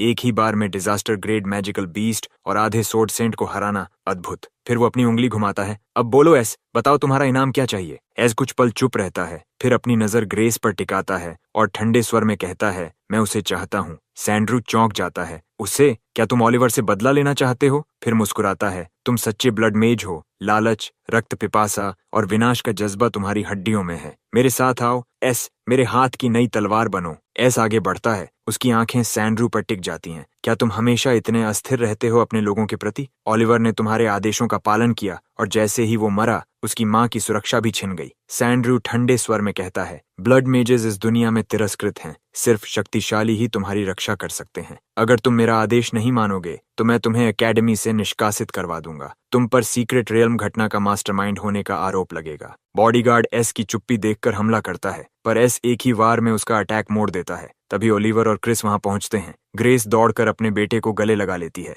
सैनिक ओलिवर को देखकर चिल्लाते हैं, अस्सासिन, मार डालो इसे। पर एस तुरंत अपनी तलवार सैंड्रो की गर्दन पर रख देता है। एक कदम भी आगे बढ़े तो उसका सिर गिर जाएगा। सैंड्रो शांत खड़ा रहता है, फिर क्रिस की ओर मुड़ता है। कैप्टन, तुमने अभी तक हत्यारे को नहीं मारा, क्या तुम भी गद्दार हो गए हो? क्रिस गंभीर स्वर में कहता है, मैं सिर्फ हिज मैजेस्टी का वफादार हूँ। वो 3 पोषण निकालता है। ये 3 पोषण मेलिसा के डेंस फॉरेस्ट में मिले हैं और ये ओलिवर से जुड़े हैं। रॉयल गार्ड्स के कैप्टन के रूप में मेरा कर्तव्य है इनकी जांच करना। वो आगे कहता है, अगर उस समय मैंने एंजेला को नहीं बचाया होता तो शायद मैं भी प्रिंस सैंड्रो की तरह किसी के नियंत्रण में होता। सैंड्रो के माथे पर पसीना आता है। उसे पता है कि अगर जांच आगे बढ़ी तो सच्चाई सामने आने पर उसे हिज मैजेस्टी द्वारा कैद कर लिया जाएगा और स्टूडेंट एक्सचेंज कॉन्फ्रेंस आने ही वाला है। अगर वो इस समय जेल गया तो उसका एल्डर ब्रदर उसकी सारी जिम्मेदारियां ले लेगा। इसलिए वो झूठ बोलता है। ये पोषण पहले मरिन को दिए गए थे। ओलिवर तक कैसे पहुंचे मुझे नहीं पता। क्रिस समझ जाता है कि सैंड्रो ओलिवर और मोरैन पर सारा इल्जाम डालना चाहता है। सैंड्रो दिखावे में कहता है, मैं मोरैन को सजा दूंगा, सर क्रिस को स्पष्टीकरण मिलेगा। एस ठंडे स्वर में कहता है, तो फिर मोरैन को बुलाओ, उसकी आंखें जल रही हैं। वो असली मास्टरमाइंड है, सिर्फ इसलिए कि वो प्रिंस है। सब उसकी चापलूसी करते हैं, लेकिन अगर मैंने उसे नुकसान पहुंचाया तो क्रिस भी मुश्किल में पड़ जाएगा। इसलिए पहले उसे खत्म करूंगा, फिर उसके पर काट दूंगा। कुछ देर बाद मोरैन आता है, पर जैसे ही एस उस पर हमला करने वाला होता है, एक और व्यक्ति आगे आता है, एलन। वो कहता है, मैं सोच ही रहा था कौन इतना दुस्साहसी है कि शाही परिवार के सामने हत्या करने आया, और ये तो तुम निकले। एलन मुस्कुराता है और कहता है, साम्राज्य के पवित्र नियमों के अनुसार मोरैन एक बैरन है। अगर उसने तुम्हें मार भी दिया होता तो बस कूपर परिवार से माफी मांगनी पड़ती और थोड़ी सी गोल्ड कॉम्पेंसेशन देनी होती। वो ठहरता है, पर अफसोस तुम मरे नहीं एस। मोरन ने एम्पायर के किसी भी रूल का उल्लंघन नहीं किया था, इसलिए उसे दोषी नहीं ठहराया जा सकता। फिर वो सैंड्रो से मिलता है, जो एस की तरफ से माफी मांगता है। सैंड्रो मुस्कुराते हुए कहता है, अपने हंटिंग डॉग को केज में ही रखो एलन, वरना बाहर निकलकर सबको काट डालेगा। एलन मुड़कर एस की तरफ देखता है और ताने भरे लहजे में कहता है, तो क्या तैयार हो वापस केज में जाने के लिए मेरे हाथों? क्रिस हैरान रह जाता है, क्योंकि जब कूपर परिवार का वो बदतमीज लड़का एस को सबके सामने अपमानित कर रहा था, तब एस ने उसे नजरअंदाज कर दिया था। एस जानता है कि गुस्सा करने का कोई फायदा नहीं। उसने पहले भी एलन को कई बार हरा दिया है, लेकिन अब बात शैडो ओथ की है। जब तक एस जिंदा है, कूपर परिवार की छाया उसके साथ बंधी रहेगी। परिवार की मेट्रियार्क इतना रिस्क नहीं लेगी कि एलन को यहाँ मौत से मिलने भेज दे। शायद हेरा भी साथ आई हो। आखिर दूसरा प्रिंस खुद नए स्टूडेंट एक्सचेंज सेरेमोनी की देखरेख कर रहा है, और अगर वो अपना फैक्शन बनाना चाहता है तो 7 महान वंशों को बुलाना ही पड़ेगा। अचानक 2 गार्ड्स पीछे से आते हैं, एस पर हमला करने की कोशिश करते हुए, और क्रिस से कहते हैं कि वो एस की बातों में न आए। लेकिन एस पलटवार करता है, उन दोनों को हवा में उछाल कर जमीन पर पटक देता है। वो ठंडे स्वर में कहता है, इस सेरेमोनी में मुझसे लड़ने के लिए कई एस रैंक टैलेंट्स इंतजार कर रहे हैं। मुझे समय नहीं है तुम सबके साथ बेवकूफी करने का। क्रिस हंस पड़ता है, लगता है तुम थोड़े मैच्योर हो गए हो। फिर वो बताता है कि हेडमास्टर एल्बस उनसे मिलने को तैयार हैं। क्रिस कहता है कि एल्बस को first blood magic sword saint की इनहेरिटेंस में बहुत दिलचस्पी है, शायद वो एस को कुछ नया सिखा सकें। इंपीरियल एकेडमी के विशाल ट्रेनिंग ग्राउंड पर एल्बस एस से कहता है अपना सबसे ताकतवर मूव इस्तेमाल करो, लेकिन एस झिझकते हुए मना कर देता है। एल्बस जोर से हंसता है, अच्छा है, तुम बुजुर्गों की इज्जत करना जानते हो। फिर वो खुद पहला हमला करता है। एस चौंक जाता है। एल्बस बिना इनकैंटेशन के मैजिक चला रहा है। एस बच तो जाता है क्योंकि उसके पास ब्लड मैजिक की प्रोटेक्टिव लेयर है, मगर वो ताकत किसी सोर्ड सेंट की फुल पावर स्लैश जैसी है। अब एल्बस एक ट्रेनिंग मैजिक पपेट समन करता है और कहता है मैं अब अपनी चरम शक्ति पर नहीं हूँ, पर एक गोल्ड सोर्ड मास्टर से निपटने लायक तो हूँ ही। अब तुम पूरी ताकत से वार करो। एस मुस्कुराते हुए कहता है तो फिर मुझे अपने स्किल्स दिखाइए हेडमास्टर। वह अपनी सोर्ड्समैनशिप इनहेरिटेंस की चौथी technique blood storm of carnage का इस्तेमाल करता है। एल्बस उसकी चाल देखकर कहता है बहुत फ्लैशी है, पर असर उम्मीद से कम, दिखावा ज्यादा, उपयोगिता कम, जरा ध्यान केंद्रित करो। एस उसकी बात मानता है और ब्लड फ्लेम स्किल सक्रिय करता है, जिससे वो अपनी खुद की ब्लड एनर्जी जलाकर डैमेज बढ़ाता है। एल्बस चेतावनी देता है ये तरीका खतरनाक है,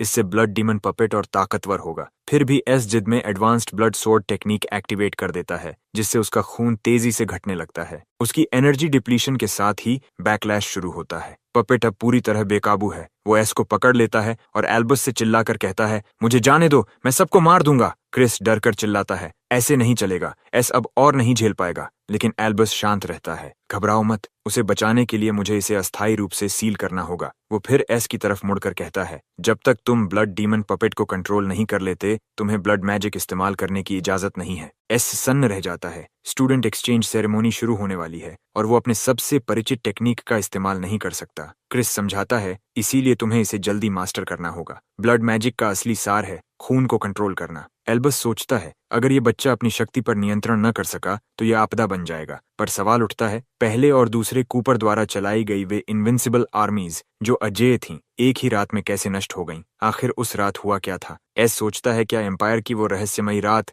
ब्लड मैजिक टेक्निक के होने से हुई थी, लेकिन एम्पायर के इतिहास में ऐसा कोई रिकॉर्ड नहीं है। तभी एल्बस उसकी सोच तोड़ता है, एस अगर तुम्हें सच में उन लोगों की रक्षा करनी है जो तुम्हारे लिए मायने रखते हैं, तो ब्लड मैजिक सोर्ड टेक्निक्स को पूरी तरह मास्टर करना ही होगा। ये सुनकर एस और क्रिस तय करते हैं कि अब वे स्पेशल ट्रेनिंग के लिए रवाना होंगे और जितने कम लोग इस ट्रेनिंग के बारे में जाने उतना बेहतर। रास्ते में चलते हुए क्रिस को एक संदिग्ध पक्षी दिखाई देता है, लेकिन वो सोचता है कि जंगल बड़ा है तो अजीब पक्षी तो दिखेंगे ही, और उसे नजरअंदाज कर देता है। मगर सच ये है वो पक्षी असल में फॉरेस्ट फैमिली की एस रैंक प्रोडिजी है, जो 7 महान कुलों में से एक है। उसे दूसरे प्रिंस ने भेजा है ताकि वो सुनिश्चित करे कि S blood demon sword techniques का इस्तेमाल न करे। वो सोचती है अगर एस खुद को ऐसे बांध लेगा तो उसे आने वाले फ्रेशमैन एक्सचेंज सेरेमोनी में हराना आसान होगा। आखिरकार इंपीरियल एकेडमी का सालाना न्यू स्टूडेंट एक्सचेंज सेरेमोनी शुरू होता है। ये सेंट गॉर्डन का सबसे बड़ा आयोजन है। सीटें पूरी तरह भरी हैं। दर्शक न केवल नए छात्रों की एबिलिटीज देखने आए हैं, बल्कि वहां लेजेंडरी ड्यूक फैमिलीज के मुखिया, royal highness, second prince Andrew और इंपीरियल एकेडमी के श्रेष्ठ टीचर्स और स्टूडेंट्स भी मौजूद हैं। इस समारोह के विजेता को मिलेगा इंपीरियल एकेडमी में विशेष मार्गदर्शन और सेकंड प्रिंस की प्रशंसा के साथ एक इच्छा पूरी करने का अवसर। समझ जाता है कि सेकंड प्रिंस का मकसद साफ है, वो अपने फैक्शन के लिए प्रतिभाशाली लोगों को भर्ती करना चाहता है, लेकिन यह इच्छा उसके लिए वरदान साबित हो सकती है। अगर वो जीत गया तो कूपर परिवार का पतन तेजी से होगा। सेरेमोनी 2 भागों में बंटी है, प्रिलिमिनरीज और एलिमिनेशन मैचेस। प्रिलिमिनरीज से जो 8 छात्र क्वालिफिकेशन पाएंगे वही 1v1 एलिमिनेशन राउंड में प्रवेश करेंगे। नियम पुराने हैं, जो भी हाइड्रा का सिर काटकर अरीना से बाहर लाएगा वही आगे बढ़ेगा। कंपटीशन शुरू होते ही फॉरेस्ट फैमिली की एस रैंक प्रोडिजी ने हाइड्रा का एक सिर काट दिया। उसने मैजिक एरो और रेवन ट्रांसफॉर्मेशन दोनों में कम उम्र में मास्टरी पाली थी, लेकिन जैसे ही वो दोबारा हमला करने जाती है, ड्राना फैमिली का थॉर हंसते हुए उस पर वार करता है। धन्यवाद, तुम्हारी वजह से मैं क्वालिफाइड हो गया। एस दूर से देखता है और मुस्कुराता है। दिलचस्प,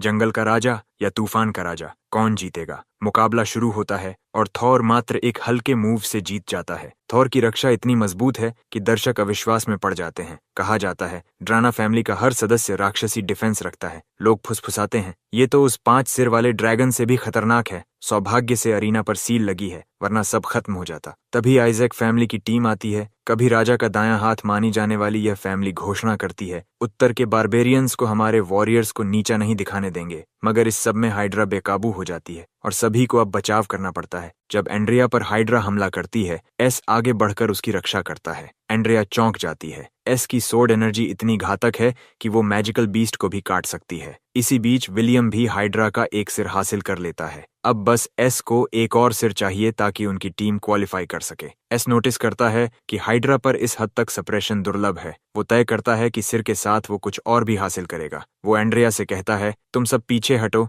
ये मेरे ट्रेनिंग के लिए सही मौका है। भले ही वो ब्लड मैजिक नहीं इस्तेमाल कर सकता, मगर उसका शरीर अब इतना मजबूत हो चुका है कि हाइड्रा के हमलों को झेल सकता है। जब हाइड्रा अपनी ब्लेज मैजिक अटैक करती है, एस चालाकी से उसके एक सिर को पकड़कर दूसरे सिर की दिशा में मोड़ देता है। हाइड्रा का हमला खुद पर ही पड़ता है। उसका सेल्फ रिजेनरेटिंग शील्ड अब उसकी ही ताकत से टूट चुका है। नियम के मुताबिक जब हाइड्रा के 8 सिर काट दिए जाते हैं तो वह अपनी सेंटर हेड की एनर्जी खींचकर बाकियों को पुनर्जीवित करती है और उसी पल उसकी कमजोरी शुरू होती है। इस वक्त एस को बस अपनी तलवार चलानी है, हाइड्रा को चीर देना है। अगर वो क्रिस द्वारा सिखाई गई ब्लड मैजिक रेजोनेंस का इस्तेमाल करे तो वो हाइड्रा की रैपिड रिजेनरेशन एबिलिटी हासिल कर सकता है। लेकिन उसकी योजना बिगड़ जाती है जब वो सबसे कठिन सिर को चुनौती देता है और उसी के जाल में फंस जाता है। तभी एलन हंसते हुए उसे ताना देता है, घुटनों पर गिर जा, मुझसे भीख मांग ले, शायद तब तुझे ये मौका दे दूं। एस हल्की मुस्कान के साथ जवाब देता है, मैं कभी नहीं। एलन ठंडे स्वर में कहता है, अगर तुझे आगे बढ़ने की परवाह नहीं तो अपने दोस्तों की तो कर जो हाइड्रा की रिजेनरेटिंग हेड्स में फंसे हैं। सैंड्रू दूर बैठा मुस्कुरा रहा है, देखता है कि हाइड्रा की सील टूट चुकी है। वो सोचता है, क्या कूपर परिवार का ये लड़का सच में मौत को बुला रहा है? वो चाहता है कि इस अरीना में कुछ खिलौने मर जाएं, तभी तो मजा आएगा। उधर एस संघर्ष में है। एलन कहता है, आज मैं तेरा हर ह्यूमिलिएशन लौटा दूंगा, अपने खून से तेरी शर्म धो दूंगा। एलन अपने साथ लाया है लाइसा को, सोना परिवार की सबसे भयंकर हंटिंग डॉग। वो ब्लैक मैजिक का इस्तेमाल करती है जो बाइंड करती है, कमजोर करती है और जीवन शक्ति को खींच लेती है। उससे लड़ना मतलब खुद को निगलवाना। एलन की दखलंदाजी के कारण एस हाइड्रा का मुख्य सिर नहीं काट पाया और अब हाइड्रा पूरी तरह सील से मुक्त हो गई है। अब एस तय करता है कि लाइसा खुद हाइड्रा की शक्ति का स्वाद चखे, मगर एलन उसे मूर्ख कहता है। उसके बाल जलाने से कुछ नहीं होगा, वो हाइड्रा की फ्लेम सोख सकती है। हाइड्रा अब क्रोधित है और उसकी शक्ति लगातार बढ़ रही है। एलन उसे उकसा चुका है, लेकिन अब हमला करने का सही मौका फिसल रहा है। एस समझ जाता है कि उसे एलन से जल्दी निपटना होगा। वो सबको आदेश देता है, अरीना छोड़ दो और लाइसा को भी साथ ले जाओ। इस बीच अनाउंसर घोषणा करता है, 3rd place Gloria Isaac qualified, 4th Andrea, 5th nameless night, 6th William. जब विलियम लाइसा को बाहर ले जा रहा होता है, वो उसके हाथ को काट रही होती है। विलियम उसे शांत करता है, अगर तुम अंदर रहोगी तो एस का बदला अधूरा रह जाएगा। उस घटिया इंसान के लिए अपनी जान मत गंवाओ। फिर अनाउंसर 7वें स्थान पर लाइसा का नाम घोषित करता है। विलियम मुस्कुराता है, यह क्वालिफिकेशन तुमने खुद हासिल की है, उम्मीद है अगले मुकाबले में मिलेंगे। उधर एलन का गुस्सा दोगुना हो जाता है, उसका डॉग ही उसे धोखा दे गया। एस हंसते हुए कहता है, अब कोई नहीं है जो तेरे लिए डैमेज झेले एलन, अब तू खुद मरेगा। एलन फिर भी आत्मविश्वास से कहता है, अंतिम विजेता मैं ही बनूंगा और तू हाइड्रा का खाना। लेकिन एस हंसता है, तलवार उठाता है और हाइड्रा पर सीधा वार करता है। धन्यवाद एलन, तेरे बिना मैं ये सिर इतनी आसानी से नहीं काट पाता। हाइड्रा अब कमजोर अवस्था में है और एस उसी क्षण एंशिएंट ब्लड मैजिक रिचुअल पूरा करता है, जैसा क्रिस ने बताया था। अपने खून को हाइड्रा के खून से मिलाकर वो रेजोनेंस पैदा करता है और उसी पल उसे हाइड्रा की S rank ability rapid regeneration मिल जाती है। अब कोई भी फ्लैश डैमेज तुरंत हील हो जाता है और पेन के असर मिट जाते हैं। इंसान और मैजिकल बीस्ट के बीच ये ब्लड सिंक्रोनाइजेशन की उच्चतम अवस्था है। तभी एस एलन पर वार करता है, उसका हाथ काट देता है, लेकिन अब एलन उसे रिजनरेट नहीं कर सकता। उसी क्षण एस को हाइड्रा की ए रैंक एबिलिटी कोरोजन भी मिलती है, जो टारगेट की विटैलिटी को धीरे धीरे निगल जाती है। वो शांत स्वर में पूछता है, कैसा लग रहा है शैडो ओथ के मास्टर, वही दर्द जो तुम्हारी छायाएं झेलती हैं। एलन की आंखें चौड़ी हो जाती हैं। अब उसे समझ आता है कि एस अब तक कैसे जिंदा था, लेकिन वो जिद से कहता है, ये काम अब नहीं करेगा, मुझे जो भी डैमेज मिलेगा वो इन्फिनिट शैडोज में बढ़ जाएगा। एस सांस छोड़ते हुए कहता है, तू कुछ नहीं समझा एलन, जो शैडो डैमेज झेलता है वो किसी और शैडो को नहीं सौंप सकता। अब एस की रिजेनरेशन इतनी तीव्र है कि ये स्तर का हमला उसे छू भी नहीं सकता और वो बिना दर्द के आगे बढ़ता है। तलवार चमक उठती है। जब एस एलन पर हमला करता है, एलन गिरते हुए कांपता है, कृपया बस खत्म कर दो। लेकिन एस ठंडी मुस्कान के साथ कहता है, नहीं एलन, मौत तो दया है, मैं चाहता हूं कि तू जिए उसी गंदे और दर्दनाक जीवन के साथ। सारा एरिना उस वक्त खामोश था, सबके चेहरों पर बस एक ही डर था, अगली सफरिंग कब आएगी। तभी एस ने हवा में ऊंचा उठाया हाइड्रा का मेन हेड। भीड़ हैरान रह गई। अनाउंसर ने घोषणा की, 8th प्लेस सैल कूपर। लेकिन सब जानते थे किसी ने भी हाइड्रा को नहीं मारा था सिवाय उसके। सब समझ गए ये इंसान कुछ और ही स्तर का है। उसकी नजर अब थोरोडिन पर जाती है, वही योद्धा जिसकी डिफेंस एबिलिटीज लेजेंडरी हैं और जिसके पास है ड्रैगन टेमिंग का सीक्रेट टेक्निक। कल का दिन तय था, 1-on-1 एलिमिनेशन मैच। पहले मुकाबले में थोरान ड्रांका वर्स सैल कूपर। अगली सुबह ड्यूल शुरू होता है। एस समझ चुका है इतने स्ट्रॉन्ग ओपोनेंट को पहले ही राउंड में लाना कोई कोइंसिडेंस नहीं, ये तो सेकंड प्रिंस की चाल है। थोरन गरजता हुआ अपनी एक्सेस लेकर उसकी ओर बढ़ता है। उसकी स्ट्राइक तेज और भारी, पर एस एजाइल है, वह डिफेंस कर लेता है। थोरन सोचता है एस डर गया इसलिए सामने आने से बच रहा है, लेकिन अगले ही पल एस उसकी एक्स पर कूद जाता है, उसे जमीन में गाड़ देता है और मुस्कुराकर टॉन्ट करता है, कौन डर रहा है, वो जो दूर खड़ा है या मैं।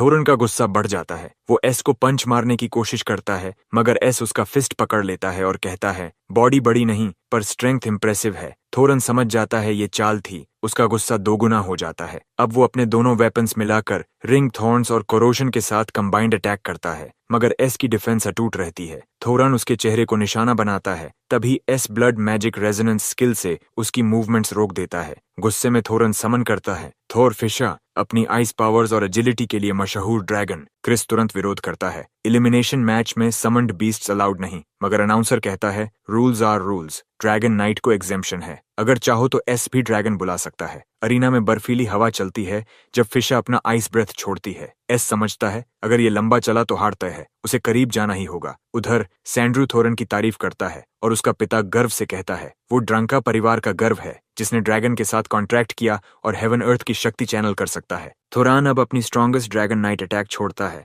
आसमान से लाइटिंग बरसती है, स्मोक पूरे एरिया को ढक लेती है। सब मान लेते हैं कि एस मर गया। थोरान अहंकार से कहता है इतनी शक्तिशाली स्ट्राइक से मरना तुम्हारा सम्मान है, मगर धुएं में से आवाज आती है अभी खुश मत हो थोरोडन। एस के पीछे प्रकट होता है magic dragon. S rank skill magic immunity, वो सारी आइस फायर लाइटनिंग अब्सॉर्ब कर लेता है। सब सदमे में हैं। मैजिक ड्रैगन को तो एक्सटिंक्ट कहा गया था और ये इवॉल्व्ड फॉर्म है thunder flame SS rank species जो विंड लाइटनिंग और फायर तीनों एलिमेंट्स यूज कर सकता है। एक ही वार में ड्रैगन थोरन को उड़ा देता है। भीड़ पागल हो उठती है। एस के चेहरे पर हल्की मुस्कान, तो ये है सनलाइट का एहसास, वो गौरव जो एक शैडो को कभी नहीं मिलता। तभी थोरन का पिता क्रोध से चिल्लाता है चोर, तूने ड्राना परिवार का खजाना चुरा लिया। वो एक्स फेंकता है लेकिन एस का मैजिक ड्रैगन उसे रोक देता है। एस अपने ड्रैगन पर बैठा ठंडे स्वर में कहता है आज मैं दिखाऊंगा असली हकीकत। इस दुनिया में असली ताकत उन्हीं की है जिनके पास हैं वेपन्स और वो कैवलरी जो उड़ सकती है।